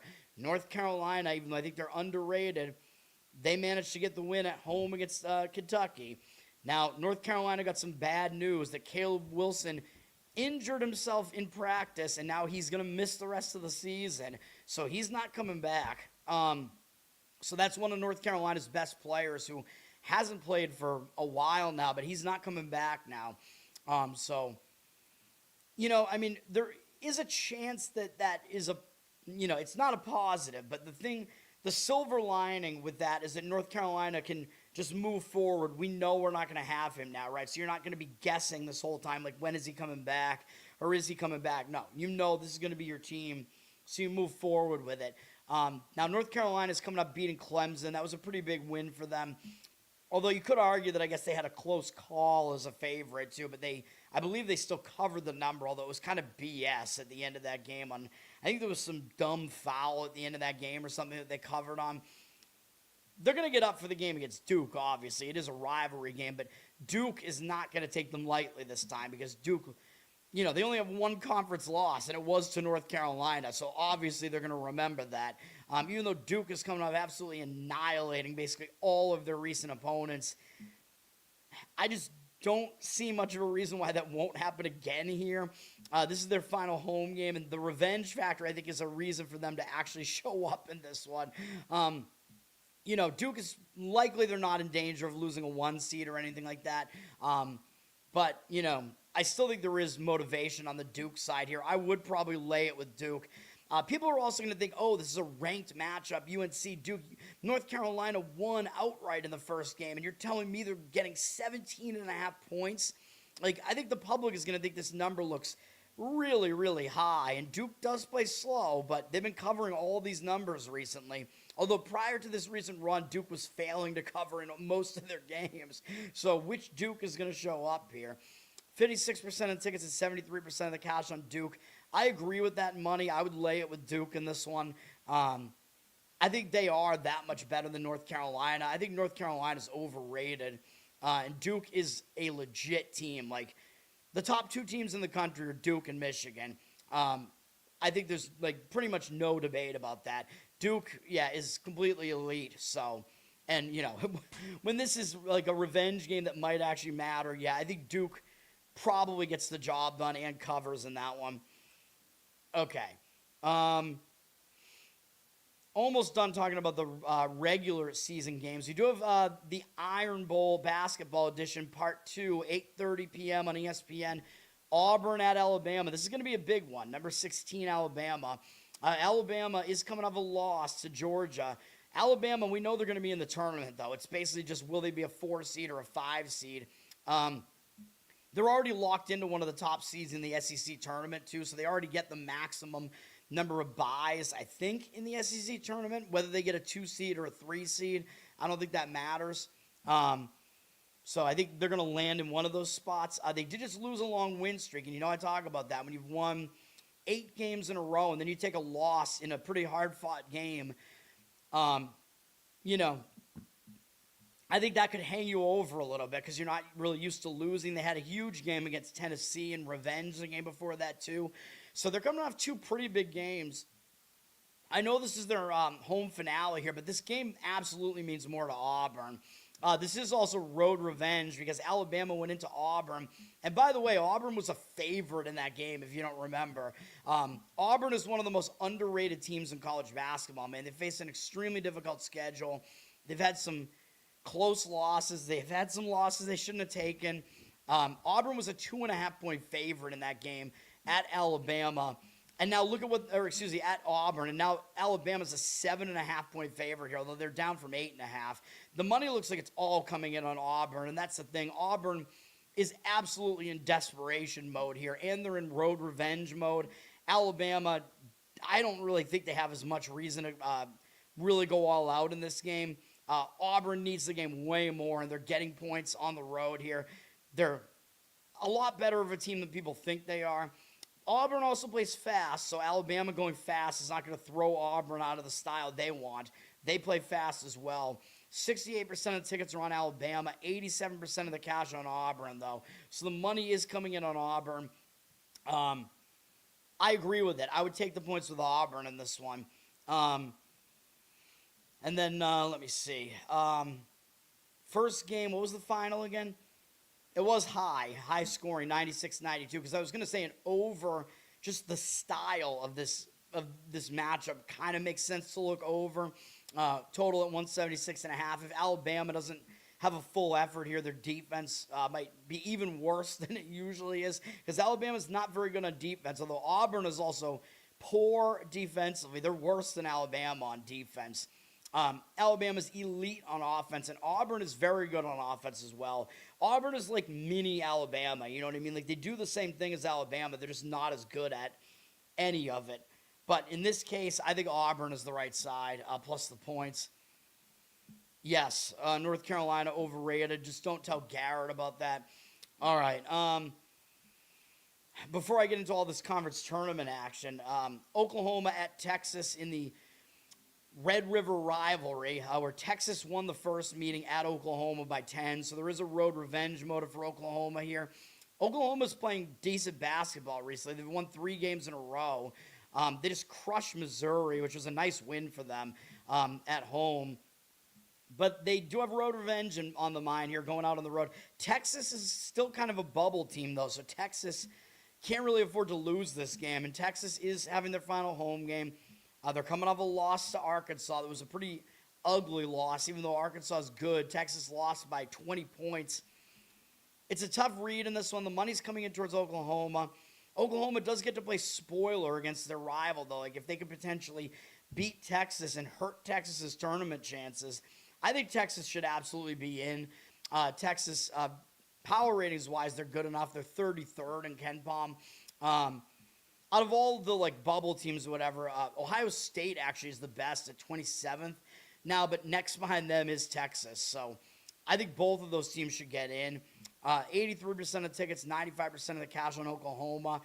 I'll probably agree with that, with taking the points with Oklahoma, but that's not a game I want anything to do with. Fox Sports 1 at 9 p.m. I do have an opinion on this one. UCLA at USC. UCLA is coming off a huge win over Nebraska. That was a massive win, man. So they could be in big-time letdown mode here on the road at USC. They already beat USC at home earlier this year. Where was that at? Yeah, they beat them by 19 points not even that long ago, 3 games ago. So there is a quick revenge motive for USC here. My worry is that, I don't know what this is. Cronin's an insane person, man. UCLA's coach. I don't know what this thing is about the revenue share, but whatever. Anyway, UCLA could be in a letdown spot. It is revenge for USC. The question is, what are you going to get out of USC? Because they lost Baker Mazzara, who just basically either left the team or got kicked off the team. And they did not show up with a good effort in the game after that, man. So USC, they look kind of deflated, but maybe they'll show up for their final home game against their main rival in UCLA. UCLA is in the letdown spot, like I said. Now, UCLA, they haven't been good on the road, but the thing is, their road games in the Pacific time zone are the ones that they're used to, and they've been better in those games. So they did win at Oregon, and they did win at Washington earlier this year. So that would be my concern, even though you look at UCLA, they've been pretty bad on the road. But their familiar road games, let's say, against the former Pac-12 teams, they have done well in those games. They're just bad in all the other road games against the other Big Ten teams, so they have to go to another part of the country. So I'm not going to say their bad road record really applies to this game specifically. USC, I mean, they've lost 6 games in a row. They're not going to make the tournament at this point, but final home game against their main rival in quick revenge. They're catching them in a letdown spot. USC did just lose to Nebraska, so people might see that too. This looks really easy to play UCLA here. Now, UCLA is still kind of a bubble team, so you might get effort from UCLA for that reason. They're up from 3 to 6.5 here. The fact that the money's coming in on UCLA worries me a little bit, but I would lean towards taking the points with USC here. 88% of tickets, 97% of the cash on UCLA. I consider putting this one on my card. I don't think I could do it, but that one is one of the ones that was in consideration. USC plus the points. Northwestern at Minnesota. This is on Big Ten Network at 9 p.m. As I already mentioned, Northwestern's coming off a huge performance against Purdue. They basically took Purdue right to the wire in their home finale. That was a huge game for Northwestern. I think they're going to be in letdown mode coming off of that hangover mode. They already now, here's the problem, though. They actually lost at home to Minnesota earlier this year, so there is a little bit of a road revenge motive here that might come into play, although you don't want to overrate that. I do think it's still a bad spot for them coming off that monster effort against Purdue. I just don't know what they're going to have left here. And Minnesota is coming off a stupid blowout loss to Indiana. I mean, that was a bad game for them. They lost by 30 points. Now they're back at home. Minnesota has been significantly better at home this year, although I know they had one really weird home loss to Maryland in there, but they've been fairly good at home otherwise, pretty competitive. They're going to be actually laying points here, though. They're down to a 3-point favorite, so the money looks like it's come in against Minnesota.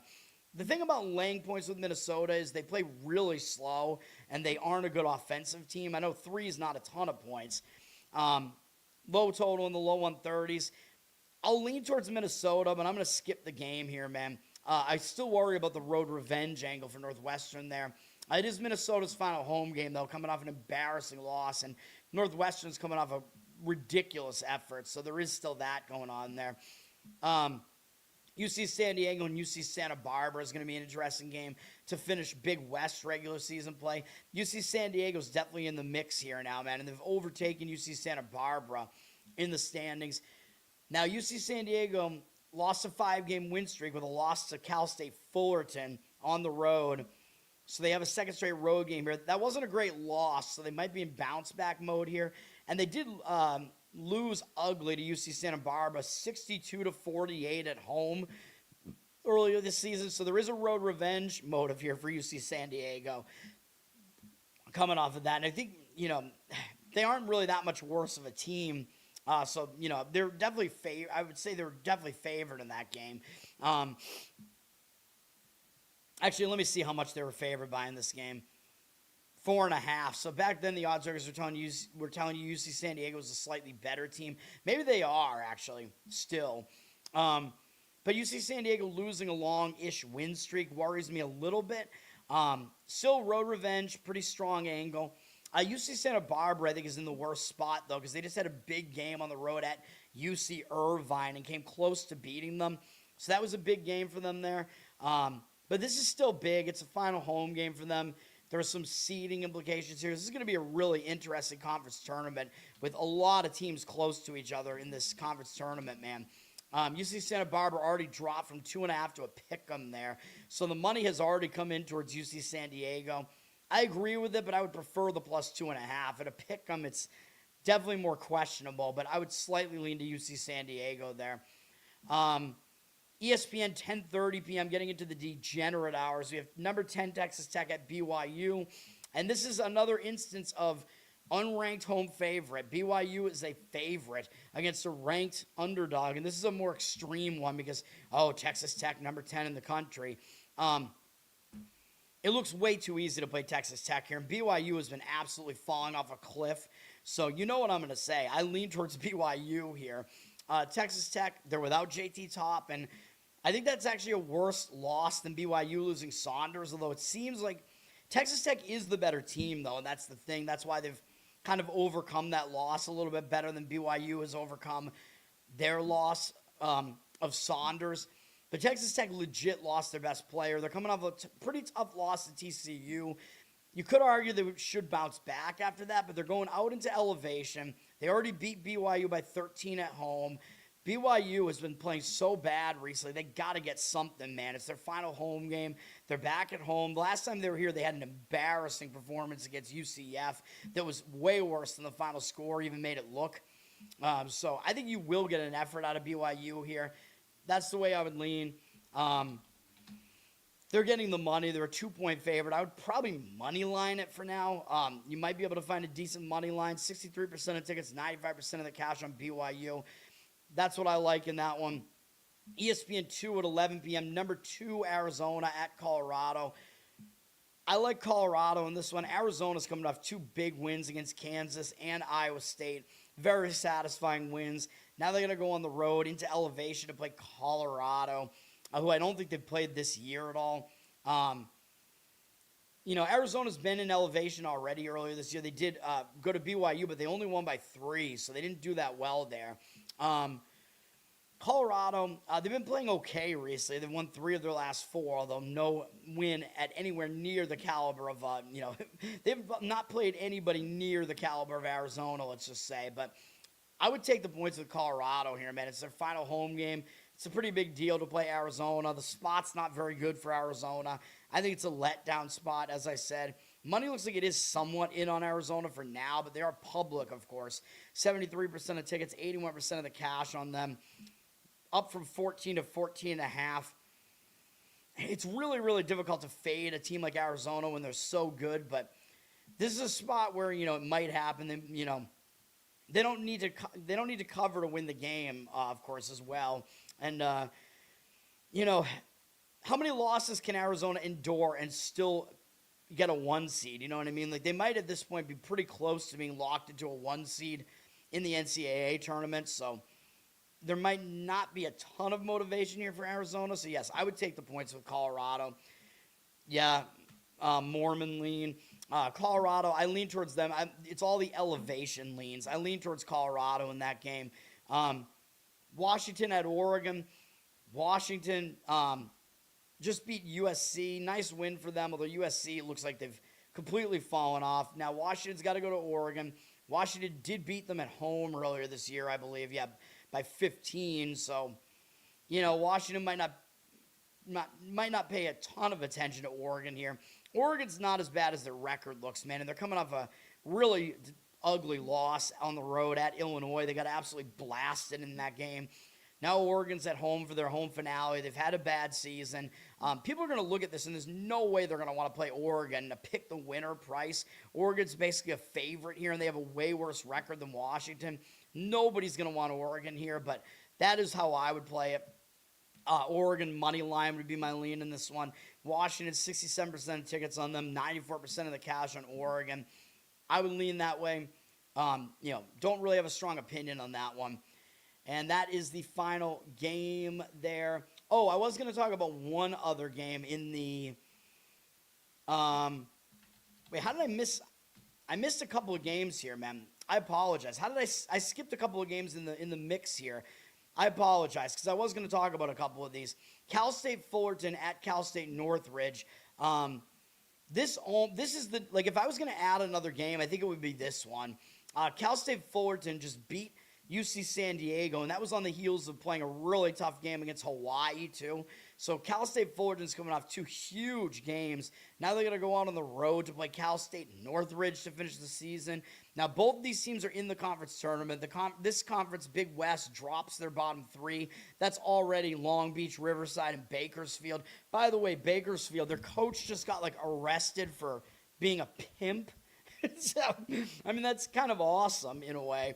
If you're going to be in last place, do it, in style. That's what I say. So these teams in this game don't have to worry about missing the conference tournament or anything like that. So Fullerton's coming off two huge games, and they already beat Cal State Northridge at home, only by 7, but they did beat them. I think Northridge is the better team, though, and Northridge is coming into this game breaking a losing streak with a bad performance against Bakersfield, where they barely beat them. That was a 4th road game in 5 games, so it wasn't exactly the easiest spot for them. Only getting by the pimp team, Bakersfield, having to go play on their blue court. They have a ridiculous blue court with a huge Roadrunner logo in it. Northridge coming off of that, very close call. They're in revenge. It's their final home game.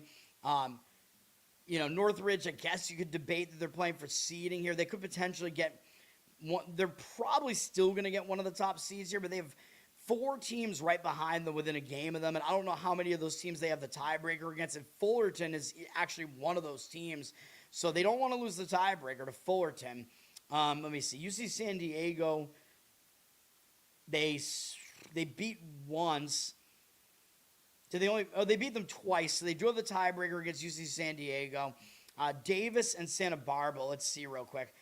They beat UC Davis once. Let me see. Did they play them twice? I'm all messed up. I'm scrolling through it. I'm like, wait. No, they went 1-1 against UC Davis, so I'd have to look more into that to see if they have the tiebreaker against them. Obviously, they will not have the tiebreaker against Fullerton if they lose this one. And then UC Santa Barbara, they do have the tiebreaker against them. They beat them twice, believe it or not. So I guess I think they're guaranteed at one of the top 4 seeds anyway now. But I like Cal State Northridge in this one, man. It all kind of lines up correctly for them. They're up from 4.5 to 5 here. I would lay it. It's a very high total as well, so it makes it a lot easier to win by margin in that one. That one is not quite on my card. I don't know. This one, again, if I was going to add one play, it would be this. Fullerton, that was their final home game, too, where they went all out against UC San Diego. They pulled off the upset there. I don't know how exactly big of a deal that was. I guess I'll keep it off my card, but I do like Northridge quite a bit in that game. And then True TV at 8 p.m., Providence and Georgetown. Georgetown's coming off a huge performance against St. John's. So that was a big game, man. They put in a huge effort against St. John's and almost pulled off a 15.5-point upset. So I think they might be flat here against Providence. They already did beat Providence on the road, so it is a road revenge angle for Providence. The only thing that kind of gives me hesitation here is, does Georgetown really want to head into the conference tournament on an 8-game losing streak? I don't think they really do, and it is their final home game, so there are some reasons for them to still give you effort here. Providence coming into this game off of losing to Marquette pretty ugly by over 20 points at home in their home finale. So they're probably going to be motivated here for a couple of those reasons, including the revenge angle. The money's coming in on Providence. I agree with it, but this one doesn't make my card. This is one of the closer ones to being on my card, though. I mean, you can't ignore that Georgetown just put in a massive effort against St. John's. They're down from 1.5 to 1 here, 50% of tickets and 81% of the cash on Providence. I agree with Providence in that one. And then ESPNU at 8 p.m., UC Davis at UC Irvine. This one, UC Davis coming off beating Long Beach. They're playing a 4th road game in 5 games. This is, this is not a great spot as far as the travel is concerned here. UC Davis already beat UC Irvine at home by 3. UC Irvine comes into this off an easy win over Cal Poly. This will be their final home game. I don't have a good read on this game at all, but it is a TV game. So, I just try to give you a read on these TV games. Irvine is up from 7 to 8.5, so the money looks like it is saying to lay it with Irvine. It would be more tempting to do it at -7, of course, the better number, but I just don't have a read on this game at all. I mean, it is their final home game. And the travel spot is a lot better for UC Irvine, so I guess I wouldn't really disagree with laying it there. But, UC Davis might have a little bit of extra motive. Well, UC Davis did win against them at home already, so, the revenge factor is there for UC Irvine as well. Jeff, you think, Cooley, you think he's going to sweep his former team? There's no way that I would play Georgetown coming off that St. John's game. Like I said, I think Providence probably wins that game. That would be my opinion. Sweeping your former team is, that's a very minor factor as far as how long has Cooley been there? He's been there for multiple years now, right? I don't think that's not a huge factor in that game, motivationally. Matt, what's up, man? Queens, dude, their coach follows me. Grant Leonard, baby. He follows me. He had, I don't know, he was celebrating with is their mascot a dog? I don't know, because he was holding up like a dog. I don't know if it was a bulldog or what. At the end of the game yesterday, I don't know. I'm not sleeping on Queens, but I'm going to tell you right now, they're not as good as Austin Peay or Central Arkansas. So do I think Queens is going to win that conference? I do not. They're just not good enough on defense, so I don't think they're going to win it, no. Yeah, they're the Royals. All right. I'm going to take a quick break. I'm going to come back. I'm going to talk about the conference tournaments. And, yeah, I mean, then I have to come back and talk about NBA and NHL. Dude, this is really taking a lot out of me. I don't want this to take too long, but I got to at least hit all the conference tournament games. So I'm going to try. I'm going to be back shortly.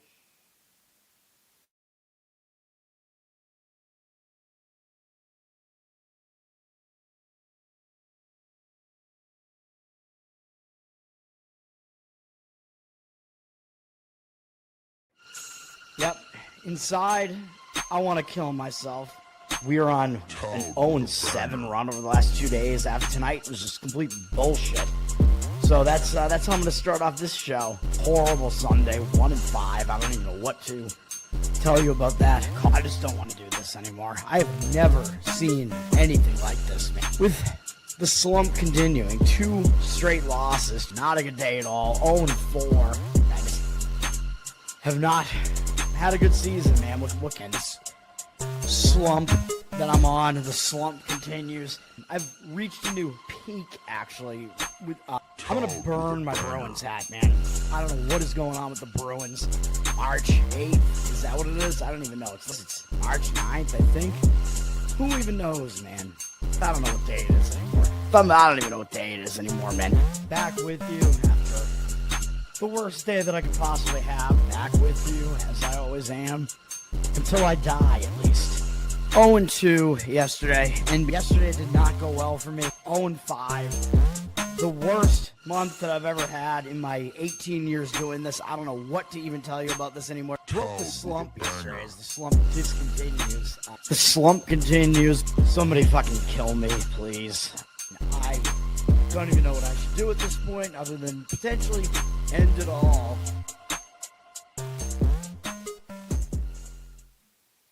All right, we're back. This is why this sucks doing this in the morning, man. Conference tournaments, let's go. These start at noon as well. We got the Colonial is in action. Campbell is playing Stony Brook. These are all neutral site. Washington, D.C. I don't remember what seeds these are in the tournament, but this will be both teams' first game in the tournament because the only tournament game that was played so far was the Northeastern NCAA one. Campbell ended the season ending their losing streak with a win over NCAA. They played Stony Brook once this year, and they lost by 12 at home. But I think Campbell is the better team here, man. That was during that weird run where Stony Brook was pulling off all these road upsets. Stony Brook is not as good as that, and people might look at the records and think Stony Brook is the better team because they're above 500 and Campbell is below. But, yeah, that's not the case. Campbell's the favorite here on a neutral, so the odds makers are telling you Campbell's the better team. They have the adjustments to make because they did lose the regular season game. Now, Stony Brook did end the season on a losing streak, so I actually like playing teams that ended on a losing streak. For instance, Northeastern winning the first game in this conference tournament after they lost 14 games in a row and nobody wanted them. I told you I liked Northeastern in that game, and they were able to do it because a lot of times when you finish the season on a bad stretch like this, you can end that losing momentum by having that break. The conference tournament's like a reset. But in this case, neither team ended, on a hot streak or anything like that. I think it does come down to the fact that Campbell will have the adjustments to make. People think Stony Brook is the better team because of their record, but they're not. Campbell lost at home to them in kind of a fluke game where they were like 6.5-point favorites probably in that game and lost. Campbell's a 3-point favorite here, maybe 2.5. I would lay it with Campbell. That's the way I would play that one. Looking at the rest of the Colonial conference here, I'm going to continue to call it the Colonial. Northeastern is at Drexel. And now, I keep talking about how when a team has a tournament game under their belt, and Northeastern is the only team in this conference that does have that already because they beat NCAA in the play-in game, basically. That will give that team some momentum. They'll be used to the venue. They got that game out of the way. You shed the nerves. So I think that is a positive for Northeastern. Last time they played Drexel, they lost at home.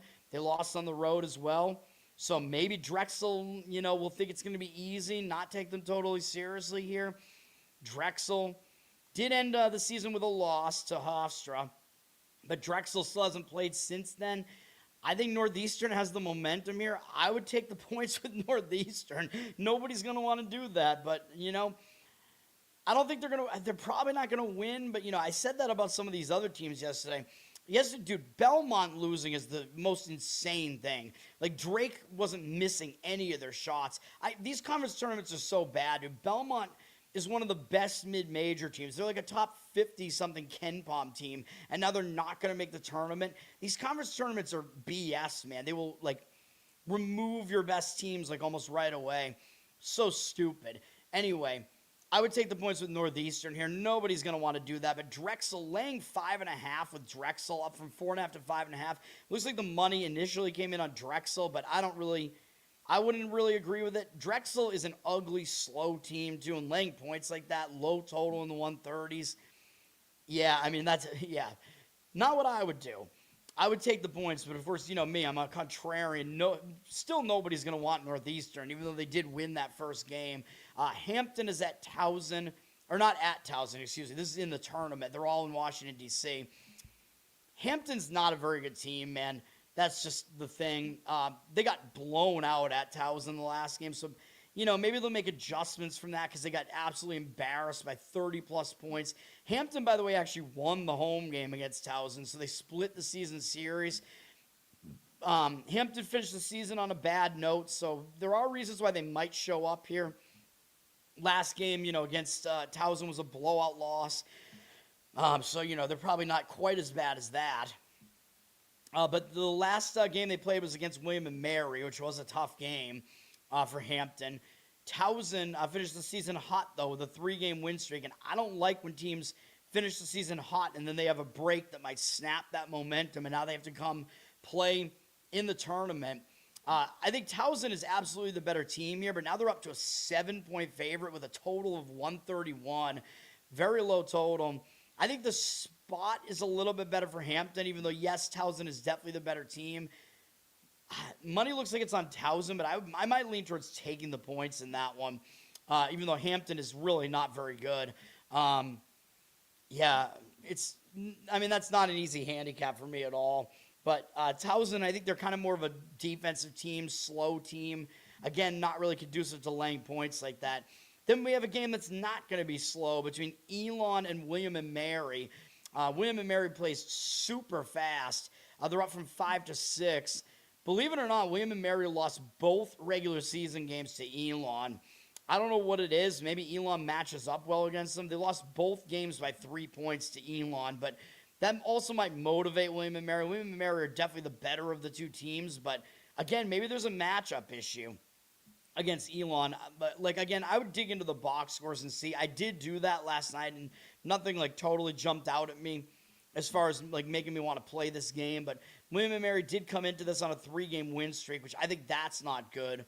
Elon went in on a 4-game losing streak and didn't, those weren't close losses in the last couple of games either. So, and they got absolutely embarrassed by NCAA in the mix there too. So, again, I think when you have those momentums, teams are going in opposite directions, and then that momentum might all get stopped because you get a few days off. Now the conference tournament starts. You go somewhere else. It's like a reset. And William & Mary has had issues with Elon, man, which I think they know that, and they might try to fix some things. But I would lean towards Elon in that one, man. Maybe there's the potential here of an early exit in this tournament for William & Mary. And, I'm just not a fan of these fast-paced teams, you know what I mean? That would be good for UNC Wilmington, even though they're on the other side of the bracket. UNC Wilmington can't, they've been unable to beat William & Mary because William & Mary speeds them up and throws them way off. But it seems like Elon is successfully able to slow William & Mary down a bit. So, I don't know, man. Elon here, they're not a very good team, but they are a slow-paced team. They're horrible on defense. So, yeah, it's a weird game. I don't want anything to do with it, but yeah, it's a very odd game. But I think I probably would lean towards Elon based on the momentum thing. The SoCon continues at noon here. Trying to get through all these games, man. The Citadel is playing East Tennessee. Citadel got an upset win last night against Chattanooga. I think they were about 7-point dogs in that game, right? So that was a decent upset for the Citadel last night. Now, sometimes when a team pulls off an upset like that, it's kind of like they shot their wad, and then they're kind of done after that. And I think they're going to show up because they're facing the 1 seed here. The problem for East Tennessee is they haven't played yet in the tournament. They didn't end the season on a good note, though. They lost their last 2 regular season games. That was because they'd already wrapped up the 1 seed in the conference, though, so they didn't show up. But I could see that going one of 2 ways. Maybe East Tennessee comes into this rusty because they really haven't put in a huge effort for a while. Or because they lost their last 2 games, maybe they'll right the ship here. This is reset time and they'll show up for this one. East Tennessee against the Citadel during the regular season beat them handily both times. They embarrassed them both times. They beat them by almost 30 points in both games. So East Tennessee State has not had a problem matchup-wise with them. Maybe it might mean they might take Citadel a little bit lightly, though. It's a low total of 140, and you're asking East Tennessee to win by 16 points here, up from 14.5. 75% of the tickets and only 71% of the cash in East Tennessee. They should win the game, but I would probably take the points of the Citadel, man. I don't love it when the team's coming off an upset, but they have the momentum in the tournament now, and they're used to the venue. All these games are in Asheville, North Carolina. So, we'll see what happens there. And East Tennessee just might take them a little bit lightly. UNC Greensboro versus Wofford. UNC Greensboro got the win last night against VMI. Easy win there. They did beat Wofford by 10 the last time they played them. Lost to them on the road by double digits. So the home team won each game during the regular season by double digits in this matchup. Wofford ended the season on a bad note, losing to Citadel, so maybe they will show up for this one. But UNC Greensboro is the team that has the momentum because they won an easy game against VMI, so they got their bearings. They played already in this venue. Wofford's up to a 4.5-point favorite here. Money looks like it's kind of coming back on UNC Greensboro now. 50% of tickets, 51% of the cash on them. I'd probably take the points with them too. Again, I think last time they played Wofford, I forget. Which team won the most recent matchup? I guess UNC Greensboro did. So sometimes it will zigzag back the other way. But in that one, I think because UNC Greensboro already has a game under their belt here, they're also playing a little bit, I think they're playing a little bit closer to home, playing in Asheville, but I'm not sure about that. I'd probably take the points. Greensboro's played well down the stretch, and I think Wofford is an overrated 2-seed in that conference tournament, man. Like, I don't think Wofford is as good as any of these other 4 teams that we're talking about in the 3 through 6 seeds there. Furman and Samford. This is I think this is the closest matchup that we have between all of these. This is a tough one to read. Furman ended the season on a bad note, a bad loss to Western Carolina, who has had a decent season, though. Against Samford, Furman did win both matchups. Both games were close, but they did win both games. Maybe that means Samford will make the adjustments and get them this time. I'm not so sure about that. Samford finished the season very, very hot. They won probably 8 of their last 9 games or something like that here, with 1 loss in the middle there. Finished the season on a 2-game win streak. And again, having time off and having to go into the conference tournament can end your hot momentum, man. So that might hurt that heater that Samford was on, man. And I'm sure they probably did not want this draw against Furman, a team that they haven't been able to beat this year. Samford has flipped from a 1-point dog to a 1-point favorite here. I kind of lean Furman in this one, man.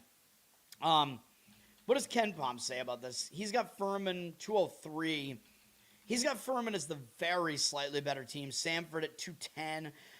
Furman the less lucky team here. Furman is the better defense, so that is something I look for as well. I lean Furman in that one. And then Western Carolina and Mercer. This whole conference is really down this year, though. They just played each other, and Western Carolina just beat Mercer at home 2 games ago, and they finished the season on a heater, man, winning 6 games in a row. So that might disrupt their momentum there, and it's a little bit of a quick revenge or adjustment spot. Like when you just played a team and you just beat them, a lot of times that other team is more likely to get you back. Mercer did win their home game by double digits earlier in the season. I do think Mercer is the better team here. Mercer, though, they finished the season on a good note, too. They beat the top team in the conference, East Tennessee. But it was a game where East Tennessee didn't have anything to really play for at that point. Mercer's down from 2-1, so the money is coming in against Mercer and going towards Western Carolina. But I kind of lean Mercer in this game. I think Mercer does have the best player in this conference, if I'm not mistaken. Let me see here. KenPom has Mercer at 180. Western Carolina significantly less at 234. So he has Mercer way higher ranked than Western Carolina. Western Carolina is outside the top 300 on defense. Both teams are bad on defense. He's got both teams pretty unlucky, I think. But he's got Mercer as the less bad defense. So, according to KenPom, Mercer is the significantly better team here. Let me see. As far as Mercer, this guy, Baraka Okoji, Barack Obama, this guy, he's like one of the best players in the conference, man. That guy, I believe he's the guy I'm thinking of. He's good, man. Not to be confused with the Armani Mighty. Some of these names are so ridiculous in college basketball, man. That guy is also on Mercer, along with Brady Shoulders. Anyway, I would lean to Mercer in that game. All right, let's try to get this thing done, man. It's going to be a fucking long video, as usual, and I got to come back and do the rest of the sports today. Let's get into the, ESPN really messing up here with these graphics here. Let's get into, the Northeast Conference. Oh, this is fun. Stonehill and Mercyhurst. Mercyhurst just got their first Division I tournament win ever in their conference win at home. The crowd was going crazy. Let me bring up the NEC here. Big win for Mercyhurst. So, you know, when the crowd celebrates like that, and that's a monumental win for your program, there is the possibility of a letdown here. They're playing against Stonehill. They did just beat Stonehill on the road the game before that to finish the regular season, so there is a little bit of revenge in mind maybe for Stonehill here. Stonehill, the road team actually won both games in this regular season matchup here. But more recently, it was Mercyhurst winning at Stonehill. Mercyhurst coming off a game that wasn't a big win. I mean, they won a game they were supposed to win against an inferior FDU team, but I think it was still big for Mercyhurst, man, because they got to do it in front of their home crowd. They got to finally get a conference tournament win here. They're at home again here. Stonehill is coming off an upset of Lemoyne, and I don't love to play on teams that just pulled off an upset like that. Mercyhurst, like I said, they are they could make the conference final here, man. I think this is the semifinal. So Mercyhurst, of course they can. They're favored here. And if they win this game, they're in the final. And I hope that happens, because if they make the final, we're going to play Mercyhurst in the final, man. Because if Mercyhurst makes the final against, say, Long Island gets the conference bid even if they don't win the final, because Mercyhurst is ineligible to make the tournament because they're still in transition. So very, very weird setup there. We'll see if they can get it done in this one. But in this one, I actually do lean to Stonehill plus the points. Mercyhurst is quite public, 89% of tickets, although 97% of the cash on them. I don't think they're really, I don't think the public is really playing these Northeast Conference games, though. So we'll see.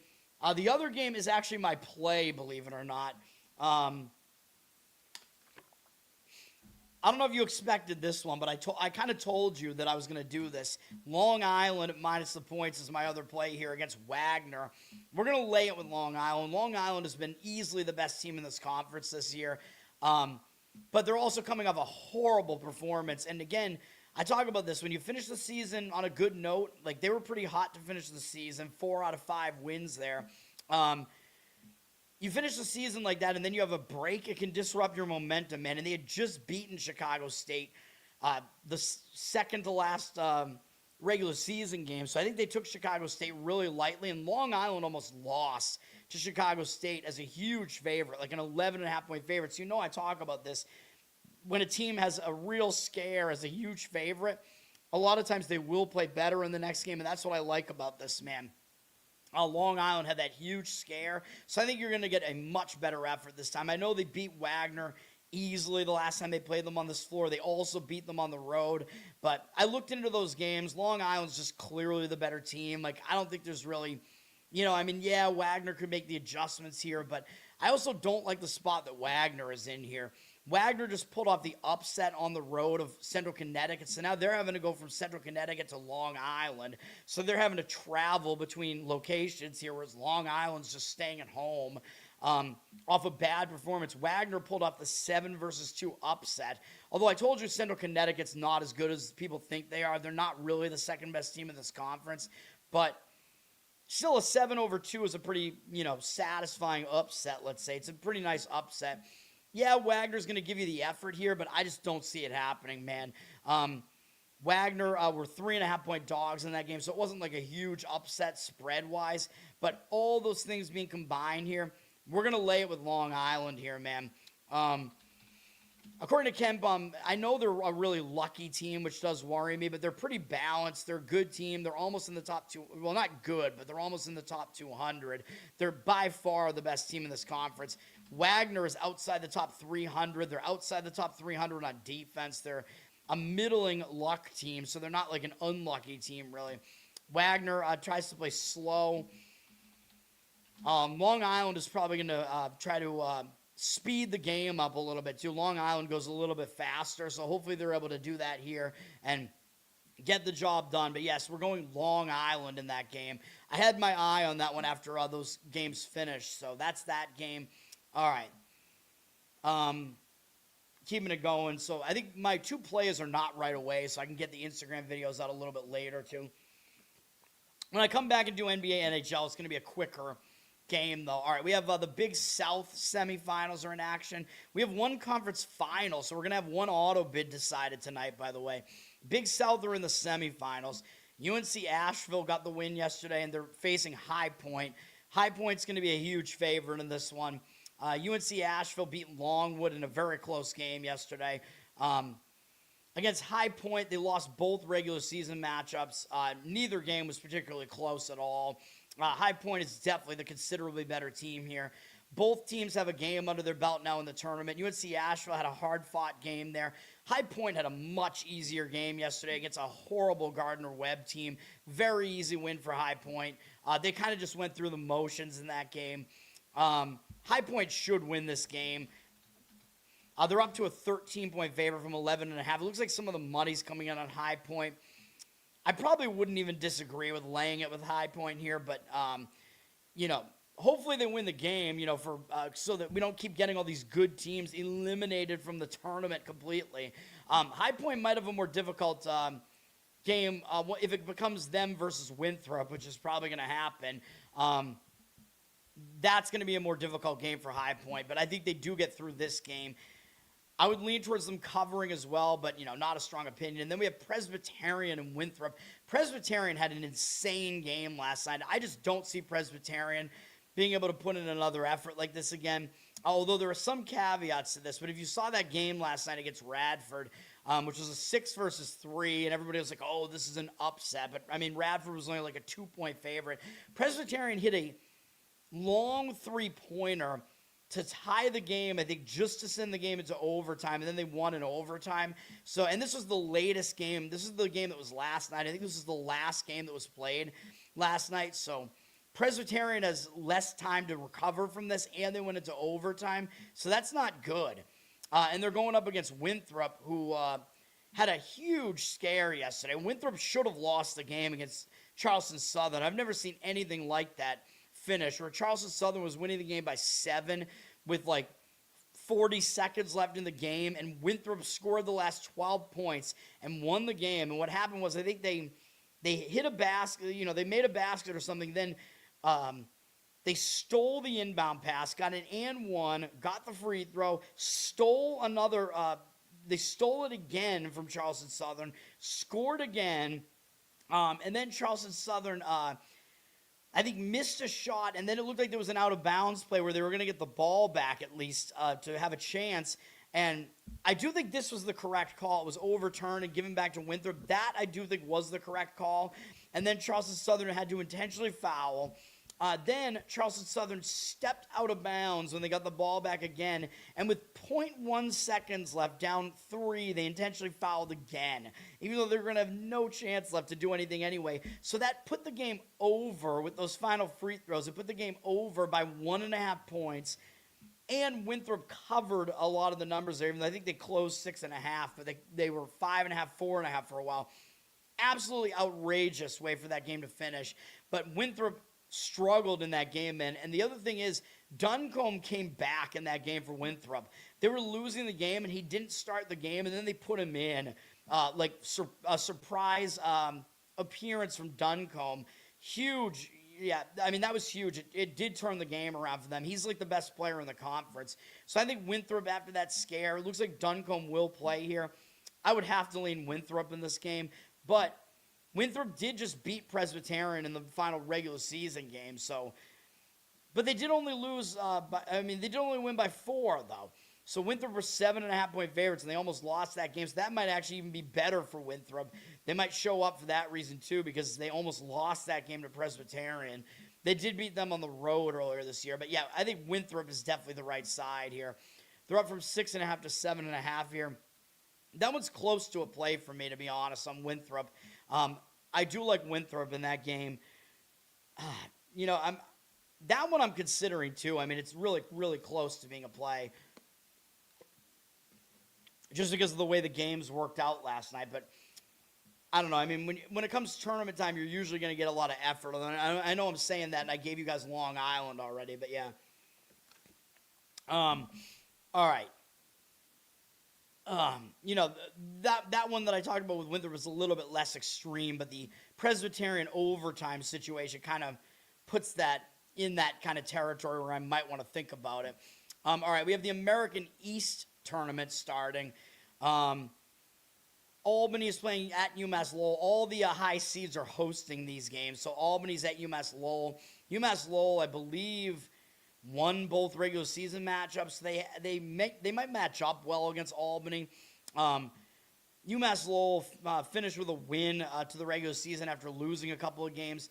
I think they probably get it done against Albany, but maybe Albany does have some adjustments to make here after losing. Albany did lose 3 out of the last 4 games too, but Albany might have some adjustments to make after Lowell did beat them twice, but there might be a matchup thing where Lowell just might be the better team.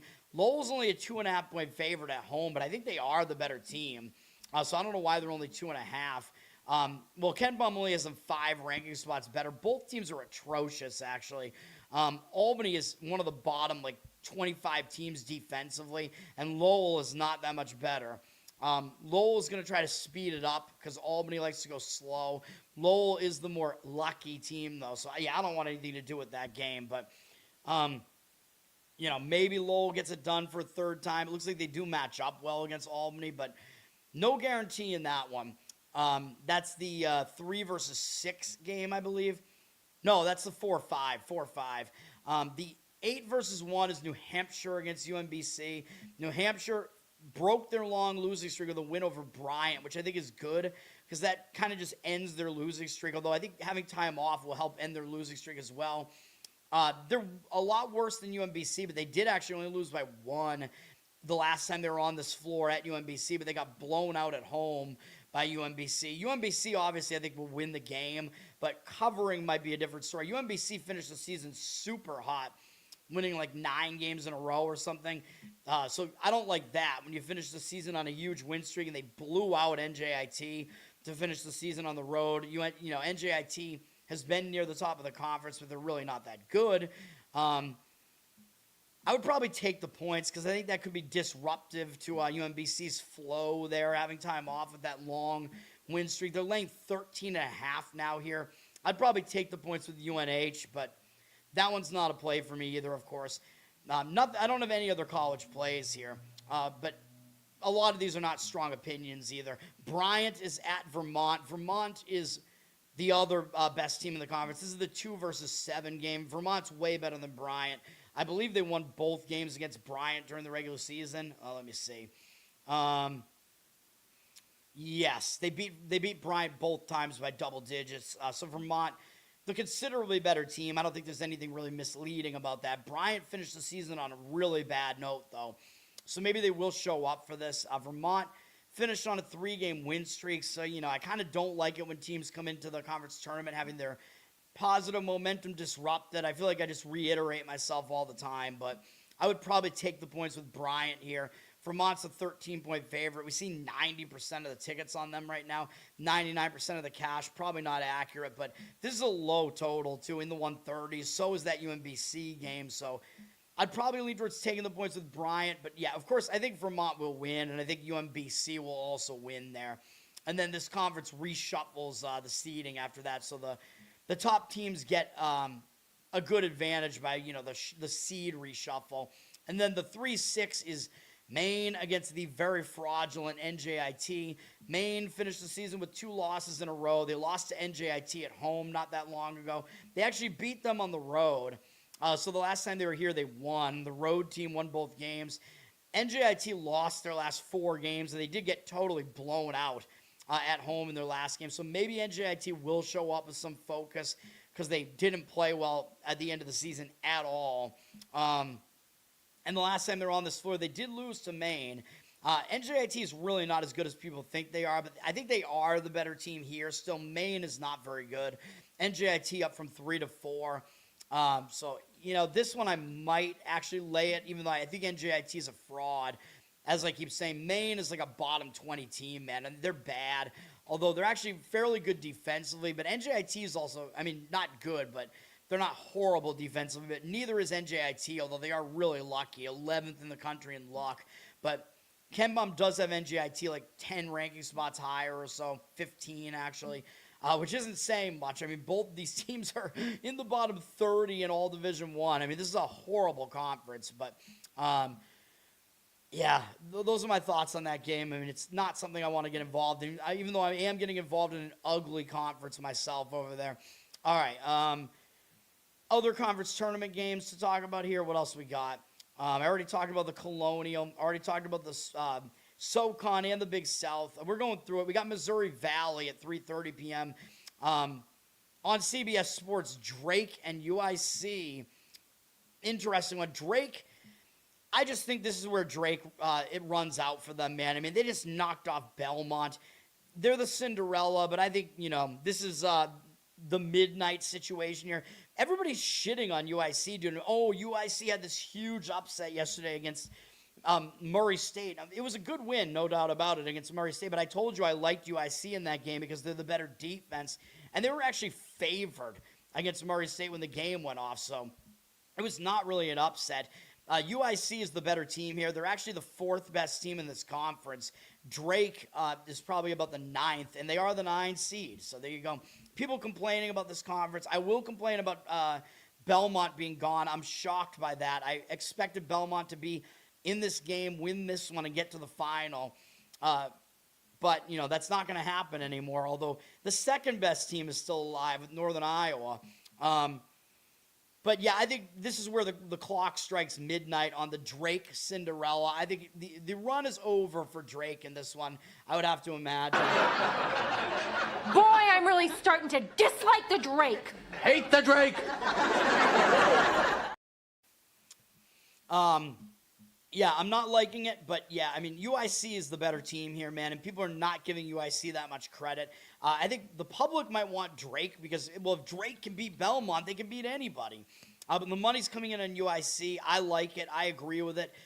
This one, I considered putting this one on my card, to be honest. I like UIC here, but they are a slow-paced team, and, laying points in a tournament setting like this, it's probably going to be a low-scoring game in the 140s. For the total there. 57% of tickets, 75% of the cash on UIC. I agree with UIC. That was just such a monumental upset for Drake. Double-digit upset. They had 100 points in the game. Yeah, I think it ends for them here, but this one doesn't make my card.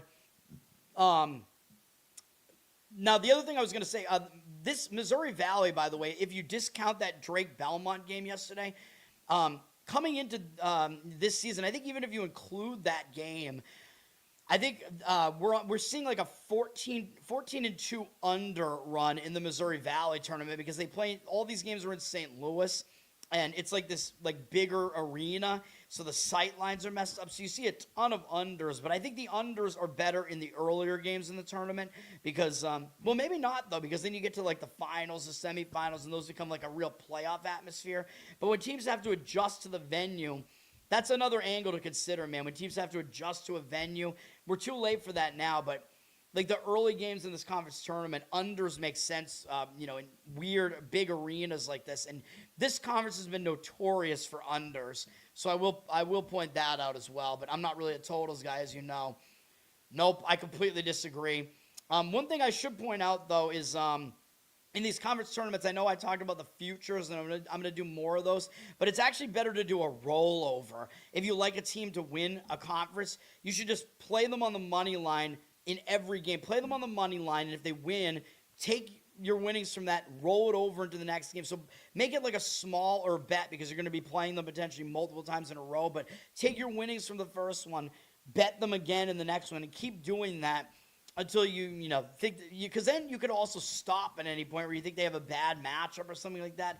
Maybe you don't want to do it anymore, you know what I mean? So the rollover, but if you keep rolling it over every single time, you'll make more money that way than playing a future. But no, I think Drake is definitely going to lose this game. Well, good luck to you, Jeff. I do not think you're going to win that bet. Yes. Yeah, I like UIC in that game, and I like Northern Iowa in the other game, although the money's coming in on Bradley. Bradley's a false 2 seed, though, man, and they really had to go through a lot yesterday to win that game. I know they played earlier. These two teams played in the later 2 games last night. Bradley was the second to last game. Northern Iowa was the last game. But Northern Iowa, their game was over early, man. And I believe that game did go under. I told you the under in that game, and I think it stayed under, I think. Northern Iowa, I agreed with Drake covering in that game against Belmont yesterday. Money line is just an insane bet, though. There's no way I thought they were going to lose the game. But I thought because Drake had a little bit of momentum that it might have made sense to look towards them on the spread, but definitely not money line. This Drake team is still, they suck, dude. Their luck is going to run out. They weren't missing at all against Belmont in that game. That's not going to happen again. That was an insane shooting performance. And they're facing Illinois Chicago is one of the best defenses in this conference. So good luck to Drake on that. Illinois Chicago, I think, is a better defense than Belmont is. And Northern Iowa is a great defense, like 20th in the country. Good. So I think they will beat Bradley, but I do think Bradley had to go to overtime yesterday. It was a very tough game. Everybody was complaining, Valpo is going to pull off this big upset against Bradley. I was kind of rooting for it just to see all the tears. Bradley is a false 2 seed, man. They're like the 6th best team in this conference. They're not that good. Northern Iowa is the 2nd best team in this conference. That's why they're 4.5-point favorites in this game. The money is coming in on Bradley. 64% of tickets, 77% of the cash on Bradley. I would probably actually lean to Northern Iowa here. The total's very low in the 120s. I could see it being a very low-scoring game. And this Northern Iowa team, I mean, they're a brutal defense to have to face. Looking at these teams, because I always look at what do they do in the regular season. UIC against Drake. UIC beat them by 7 at home and beat them by 10 on the road. So UIC is 2-0 against Drake during the regular season. They're the better team, like I said. Sure, Drake, maybe Drake can get something together and, adjust some things, but I'm sorry, I just don't see it happening. Up 1 money, what's up, man? Well, of course you like Drake. They're the Cinderella of this tournament. Everybody loves Drake right now, but I don't. I'm trying to make money here, man, and I think playing Drake is a way to lose money at this point. It's a way to put yourself in the poorhouse. Northern Iowa and Bradley in this matchup. What did these teams do on the regular season? Bradley lost really badly in the game at Northern Iowa, 61-49. Northern Iowa really held their offense down. And then I think that might have been the only game they played. Did they only play once? Let me see. No, the other game was a higher scoring game, 75-69. Bradley actually won the home game. So the home team won each. But yeah, I like Northern Iowa in this one. But asking an extreme defense to cover like that is kind of a different story. But I think Northern Iowa gets through. And at this point, I'm hoping Northern Iowa wins this conference tournament because they're the best team left. They're like 80th in KenPom. So they're a top 100 team in KenPom, and they're a very, very good defense. So Northern Iowa is a top 20 defense in the entire country, yes. Not overall, because their offense sucks. They're 76th overall, 21st in defense, I'm sorry. And they're extremely unlucky, too, according to KenPom. They've underperformed. They're one of the 20 unluckiest teams in the country, and they're an extreme slow-paced team, 2nd slowest in the country. And actually, their offense is not as bad as I thought at 185, kind of a mediocre offense. Northern Iowa's pretty legit, man. Okay, disagree with the numbers. This is an objective measure, according to KenPom. Northern Iowa is an extremely good defense. That's the way that it is. And UIC, by the way, pretty good on defense as well in their own right. I got to get out of here soon, though, man. I got to finish this. UIC is 74th in the country in defense, so UIC is a strong defense as well, like I said, and they're pretty unlucky as well. Drake, on the other hand, Drake is an unlucky team, I'll give you that, but they're putrid defensively at 245th. And when it comes down to it, I like defenses better. Maybe not laying a ton of points, but no, that's not what I said. I said Northern Iowa has the 20th defense, the 20th best defense. It's 21 right now on KenPom. Fine. I said Northern Iowa. I said UIC has the 2nd best defense in this conference, is what I said. And as I just showed you, they're 74th in the country in defense. UIC is. They're very good on defense. Northern Iowa is like an elite defense, though. I said Northern Iowa, but both of those teams, those are two very, very good defenses. And Bradley, not so much. Bradley, a little bit better on offense. They're more balanced, though, Bradley is, so you know. Northern Iowa, but UIC is 74th or whatever I just said. All right. Those are my thoughts on the Missouri Valley. Everybody wants to fucking argue about the Missouri Valley. But, you know, KenPom's numbers are an objective measure, and he is pretty much in line with what the odds makers will tell you. So, you know, it's not like he's, like, bullshitting. I mean, numbers, I guess, can lie if you're looking at numbers that, you know, aren't factoring everything in. But those numbers that he has there are not a lie. All right. Do we have any other conference tournaments to talk about? We do have the Ohio Valley still. We have the MAAC in action as well. I forgot about that. The MAAC only plays night games. And the West Coast Conference we still have to talk about. I got to get out of here shortly, man. The MAAC, we have two evening games, Marist and Quinnipiac. Probably the more interesting game. These teams are both good. They're actually both better defensively than offensively. Marist is more of an imbalanced team towards defense. They're like a top 100 defense, but they're like outside the top 250 on offense. So Quinnipiac is a little bit more balanced. But I think Marist is kind of the better team, man. And Marist ended the season not on the greatest note, losing to St. Peter's. I told you St. Peter's was a fraud as a 2 seed, and they're already bounced. They got bounced last night. Marist lost 4 of their last 6 games. Against Quinnipiac during the regular season, they won the home game.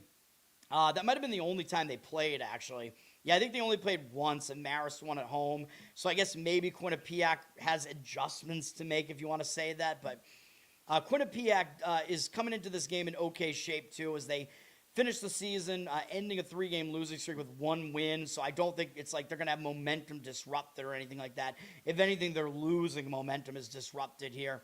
So I think this game really kind of comes down to who the better team is. The money's coming in on Quinnipiac, but I disagree. I like Marist in this one. You're giving me the better defense, getting points here. That's the way I'm going to look. I'm not going to put this on my card, but Quinnipiac is up to a 2.5-point favorite. These games are all in Atlantic City, New Jersey, by the way. 85% of tickets, 96% of the cash on Quinnipiac. Again, I lean towards the defense. I think Marist is kind of an underrated commodity here. That's the way that I would look in that one, but no strong opinion for me there. Low totals in both of these games in the low 130s. The other game is Mount St. Mary's against Siena. Mount St. Mary's is the team that upset St. Peter's. They beat Fairfield. What am I saying? They beat Fairfield. I'm all messed up as far as this tournament structure is concerned. My mistake. They had an easy win over Fairfield in the first game, so it was an easy win. This was the end of the regular season, right?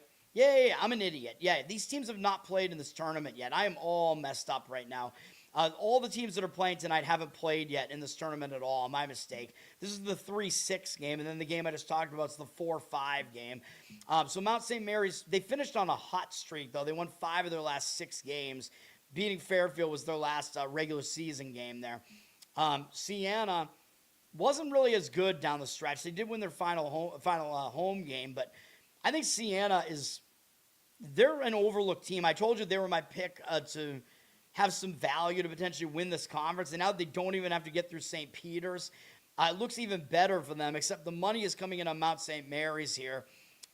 I kind of like Siena in this one, though. They're up to a 3.5-point favorite, 67% of tickets on them. The money is coming in on Mount St. Mary's, 82% of the cash coming back on them.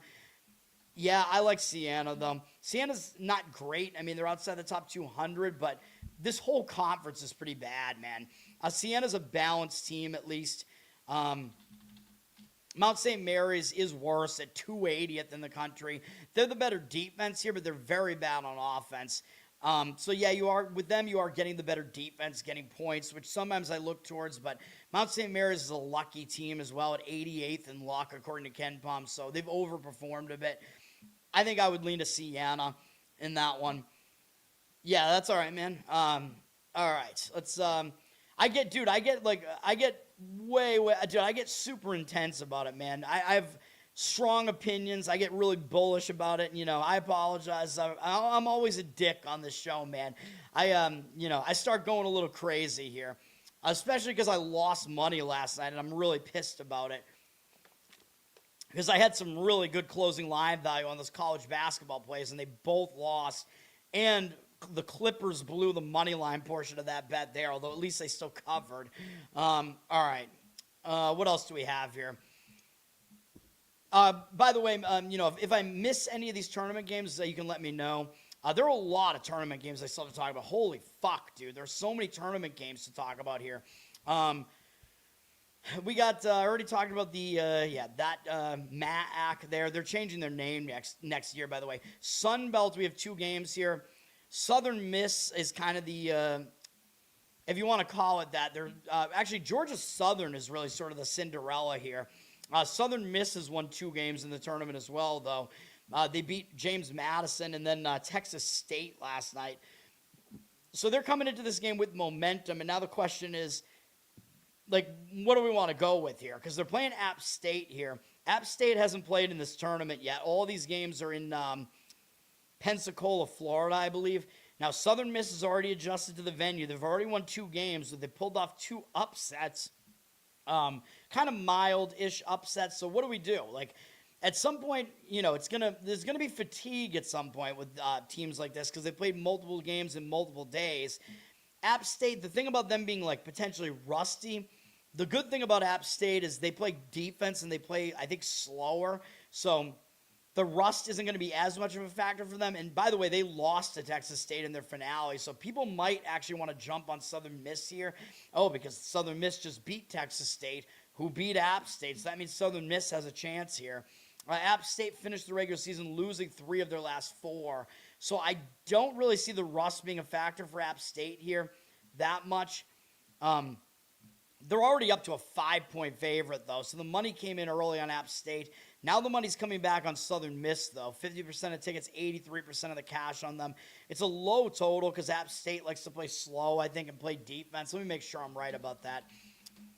Yeah, they play really, really slow, and they're pretty good on defense, App State is. They're one of the better defenses in this conference. It's kind of a lousy conference. I kind of like App State in this one. I think they do get the win. The money's coming in on Southern Miss, though, as far as covering. And, again, because they do have the momentum right now. They played games in the tournament already, and they're probably not totally tired out yet. And they're not facing a team that's going to speed them up. I guess I am not going to totally disagree with taking the points at this higher number, but difficult read for me there. And then we have 2 teams that I thought would get bounced from this tournament, although Coastal hasn't played yet in the tournament. Georgia Southern and Coastal Carolina. I did not expect Georgia Southern to be here. They've won 3 games in 3 nights already. So I think at some point their fatigue is going to come in here, man. They beat Old Dominion, and that was bad because I took a loss on Old Dominion there. I don't think Georgia Southern is as good as people think they are. But now they pulled off 2 pretty big upsets against Arkansas State and then South Alabama, catching 2 teams coming into this cold. I think Arkansas State was about a 7-point favorite. South Alabama was 4.5. So Georgia Southern off of multiple upsets like that, I think they might run out here, man. They did beat Coastal on the road by 1, and they lost at home by 4. So they did have close matchups against Coastal. The problem with liking Coastal here is I don't think Coastal is as good as their record looks. And they finished the season with 3 wins in a row, and they haven't played since then. So the problem with Coastal is they're going to be rusty coming into this one, man. As far as App State against Southern Miss, by the way, I don't think I talked about what they did during the regular season. App State won at Southern Miss, and that was the only time they played this year, I think. So I guess, you could argue that maybe Southern Miss has some adjustments to make there. Sometimes the better team just wins out, though, But in this game, I really think Georgia Southern's run is going to come to an end at some point. Coastal is up to 2.5, 75% of tickets, 81% of the cash on them. I don't love Coastal here, though, because I think their momentum will be disrupted. They might come into this game rusty. I kind of lean to Georgia Southern here. I don't believe in Coastal. But I don't want to play on a team that's already played 3 games in 3 nights and pulled off 2 upsets. And, they're kind of the darling of this tournament, so I don't like that. All right. We have the Ohio Valley Championship is tonight. Actually, hold on. I wanted to, I've skipped some games. Hold on. Oh, my God. What other games do we have to talk about here? We have, yes. Okay, we have the Big Sky tournament is in action as well. I think this is the Big Sky tournament. Is it? I believe so. I believe this is the opening round of it. Yeah, this is being played in Boise, Idaho. So we have Northern Arizona at Idaho State. Northern Arizona is not a very good team at all. Idaho State's not that much better, though. The road team, believe it or not, won each of the games this year, so they split with the road team winning each. Idaho State lost their last 2 games of the season, so the fact that they get some rest probably helps them. Northern Arizona lost 4 games in a row to end the season, so getting some rest probably helps them as well. The game is in Idaho, but it's in Boise, and Idaho State is in Pocatello, so they have to travel across the state a little bit for this one. Idaho State's a 4.5-point favorite. They are the better team. I mean, I expect them to win the game, but I don't really have a read on this game at all. I don't even know if I want to give an opinion on the game because I just don't really even have one. Very, very tough read in that one. And then the second game in the Big Sky late night is Sacramento State and Idaho. Sacramento State's really bad. I think, well, actually, Northern Arizona, is maybe the worst team in this conference. I think Sacramento State might be the second worst or maybe even the worst. Sacramento State finally ended a long losing streak with a win against Idaho State, which I think is a good thing because they're not going to have long winning momentum disrupted or anything like that here. They lost both regular season matchups to Idaho, most recently losing at home. So, yeah, we know Idaho's the better team. There's no question about that. This venue, I think, is Idaho's probably the closest team in this conference to Boise because they're up in Moscow. I think it's still, I don't know, what is it? I mean, I don't know Idaho geography that well, but I think it's probably at least a few hours to drive down there, but that's not too bad considering what the geography looks like out there.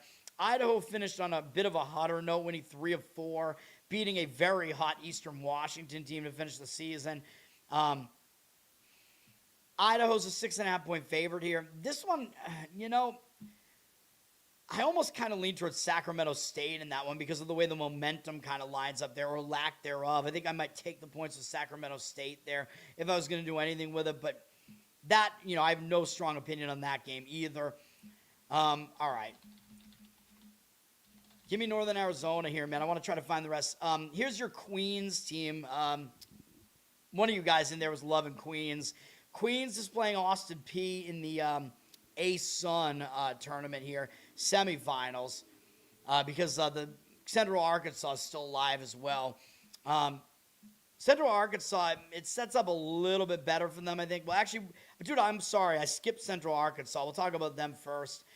They're playing at 5 p.m. Eastern. Central Arkansas, now, they beat Bellarmine in the conference, so they got a game under their belt. They won. I thought they might struggle a little bit, but they did not.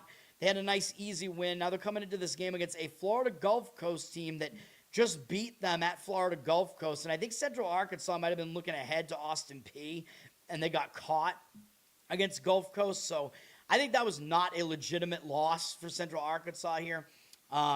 Central Arkansas was winning the game up down the stretch, and it looked like they should have had the game put away, and they didn't. They had a really bad shooting game in that one too. So that game was a little bit misleading. So I think they will have a better effort here. I think that game, wasn't what it looked like it was. And then they beat Florida Gulf Coast only by 2 at home, so they struggled in that game too. As a big favorite, though, I just think that they didn't pay attention to Gulf Coast in the next game because they had a look-ahead spot. So I think this is the game Central Arkansas will actually give you a better effort here.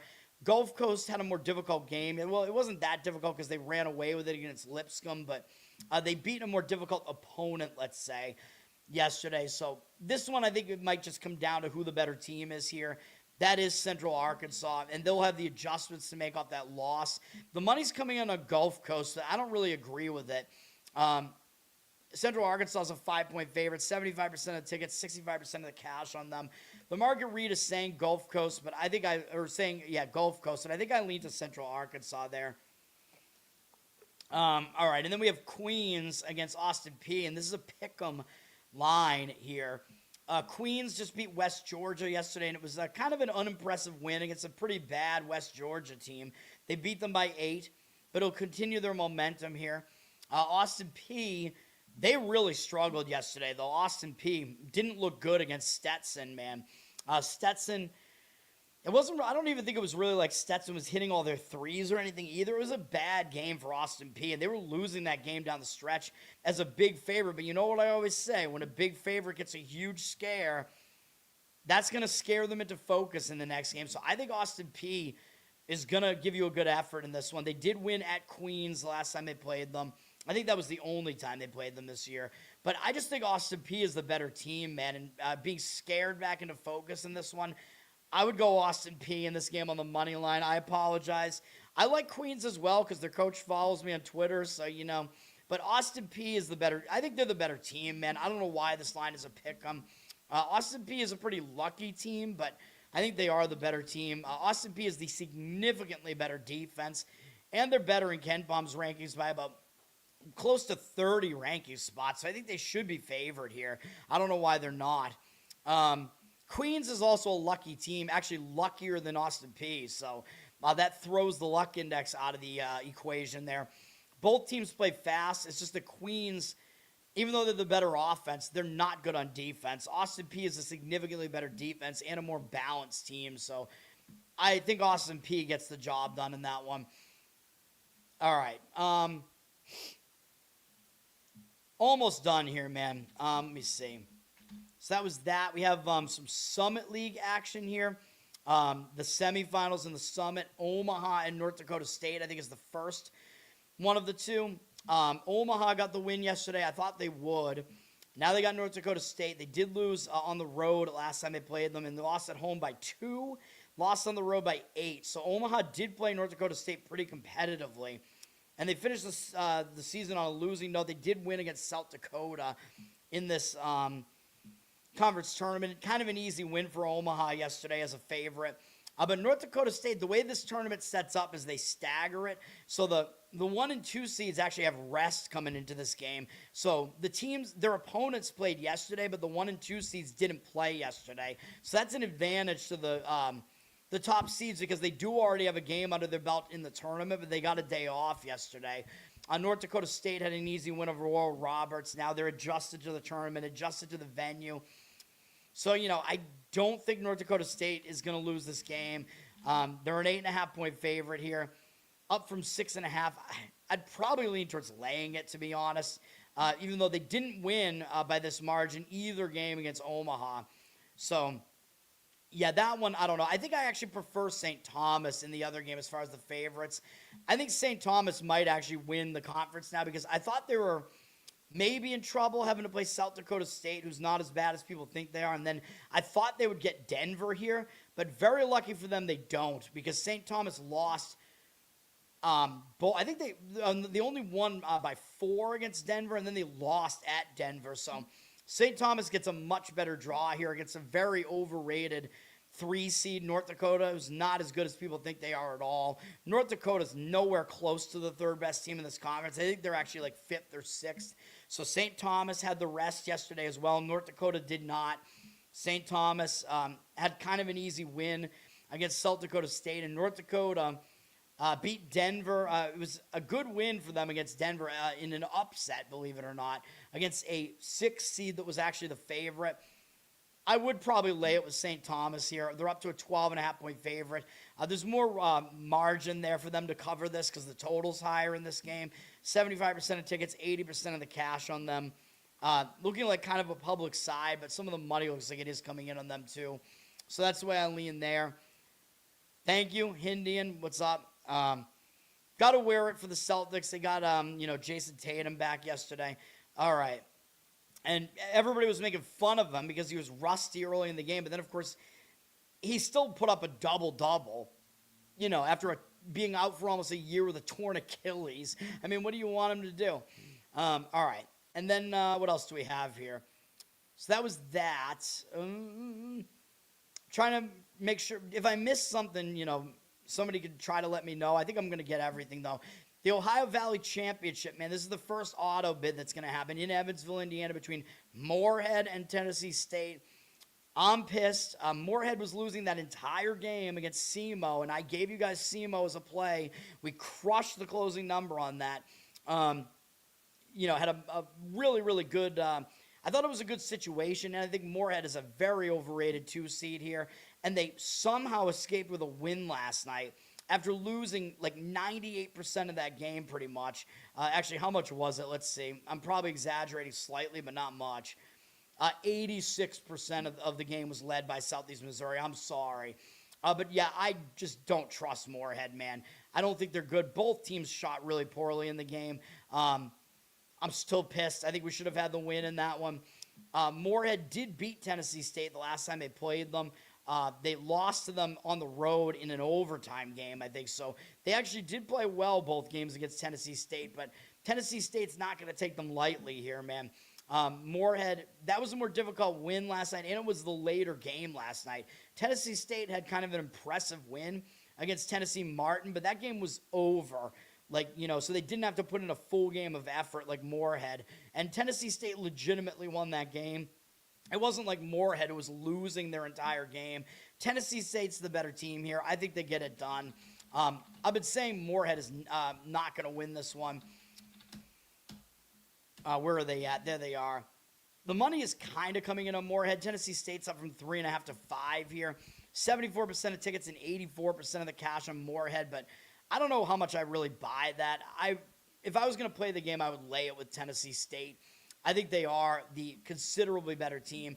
Moorhead is KenPom's second luckiest team. First now. They're luckier than Liberty now. After last night's lucky win, Moorhead is the luckiest team in the nation, according to KenPom. They're outside the top 300 on defense, which is awful. Barely inside the top 300 overall. This is not a good conference, but Tennessee State is still better than they are. Tennessee State is inside the top 200, which at least there's that.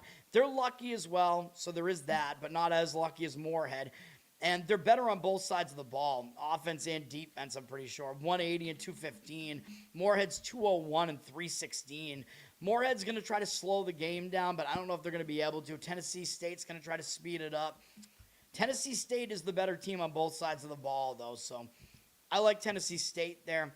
And then we still got to talk West Coast Conference Tournament, I think, right? There are some games going on. There's always 2 games in the West Coast. Let me see.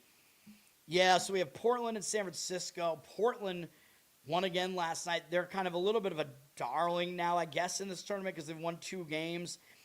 Washington State's not a very good team, though. They're running into San Francisco now. Now, the advantage Portland does have is they played 2 games in this arena already, playing at the Orleans in Vegas, whereas San Francisco has to come into this cold. But San Francisco didn't finish the season great. They lost 5 of their last 7 games, so I don't think their momentum is really going to be, killed or anything like that. Against Portland during the regular season, they beat Portland at home only by 5. So that might, kind of get them to focus a little bit more on Portland. I think that was the only time they played them. You can correct me if I'm wrong about that, if I missed something. But that was just a one-off game. I think San Francisco was a big favorite in that game and got a little bit of a scare. Problem is they're up to an 8-point favorite now. I don't know why, because they opened 4.5, which seems pretty low. But now they're an 8-point favorite. I don't think I could lay 8 with San Francisco, although initially I would have leaned to San Francisco at the lower number. But 8, yeah, I don't think I could do that. 50% of tickets, 92% of the cash on Portland. They do have the edge of having played in this venue already, so there is that. Take from that what you want to, I guess. I don't really have a great read on that game, though. And then Seattle is at Pacific. Seattle did get 1 game under their belt in this tournament, and Seattle is new to playing in the West Coast Conference. So they used to play in the WAC, who also play in Las Vegas, but Seattle got that game out of the way. They had a bit of a scare, if you want to call it that, against San Diego. Seattle was a favorite of 8.5, so I do like teams that come off scares like that. Seattle didn't put in a good performance here, and they have a game under their belt. They're playing Pacific. They did lose on the road at Pacific earlier this year. Pacific's not a bad team. I think that was the only time they played them this year. Pacific's not really a bad team, but they are coming into this game cold. They finished the season bad, though, on a 4-game losing streak, although they played some good teams in there. But a lot of times when you end on a losing streak, having that time off will actually help you. So it's not as bad for Pacific, but I think Seattle having that scare last night and having that game under their belt, I think I would lean to Seattle here. Pacific's up from 1.5 to 2 here, but 67% of tickets, 85% of the cash coming in on Seattle. Pacific is not a bad team. I do think they probably are the slightly better team here, but I think Seattle is the better defense too, and they're a little bit of an underdog here. Seattle, believe it or not, 23rd in the country defensively, although they're almost not even a top 300 offense. So Seattle can't score, but they do play defense quite well.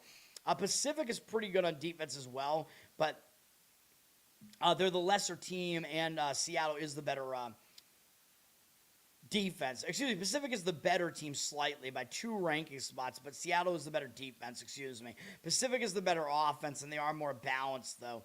And Seattle's the luckier team, so you can take all that for what you want to. Pacific actually tries to slow the game way down, and Seattle tries to speed it up a bit, but they might be okay playing a slow game as well. I don't know. And I think that's finally it, man. That's going to do it for this huge college basketball slate today. I got to come back and talk about NHL and NBA in a minute. But yes, I think that's finally it for the night. West Coast finishes last, man. So that's going to do it. And once again, all that for 2 plays. Georgia Tech plus 17.5 and Long Island minus 8.5. Trying to be really selective with those. Let's get it done, and I'll be back with the regular daily show just for NHL and NBA, and hopefully it's going to be quick. But that's what I got for you for now. Learn to Toad on Twitter. I don't know, dude, why is my banner not up? It is. I just was screen sharing. I was thrown off. Learn to Toad on Twitter. Learn to Toad on Instagram. Patreon.com/LearnToToad. Like, subscribe to the channel here. Let's boost this thing. Give me replies, etc. Listen on audio, Apple, Spotify, review over there. Covered in Uke, my Uke channel on YouTube. You check that out as well. Same stuff applies over there. And Losercast, the comedy podcast, every Tuesday night. That's going to do it for now. I'll be back in not too long. I'm probably going to do these Instagram videos first as well, and then I'll be back. Got to handicap those games still, man. We're cutting it close, going to the wire here. But I think we'll get that. This next video will be quicker. I'll be back. Peace for now, guys. I appreciate it, everybody. Thanks for hanging out.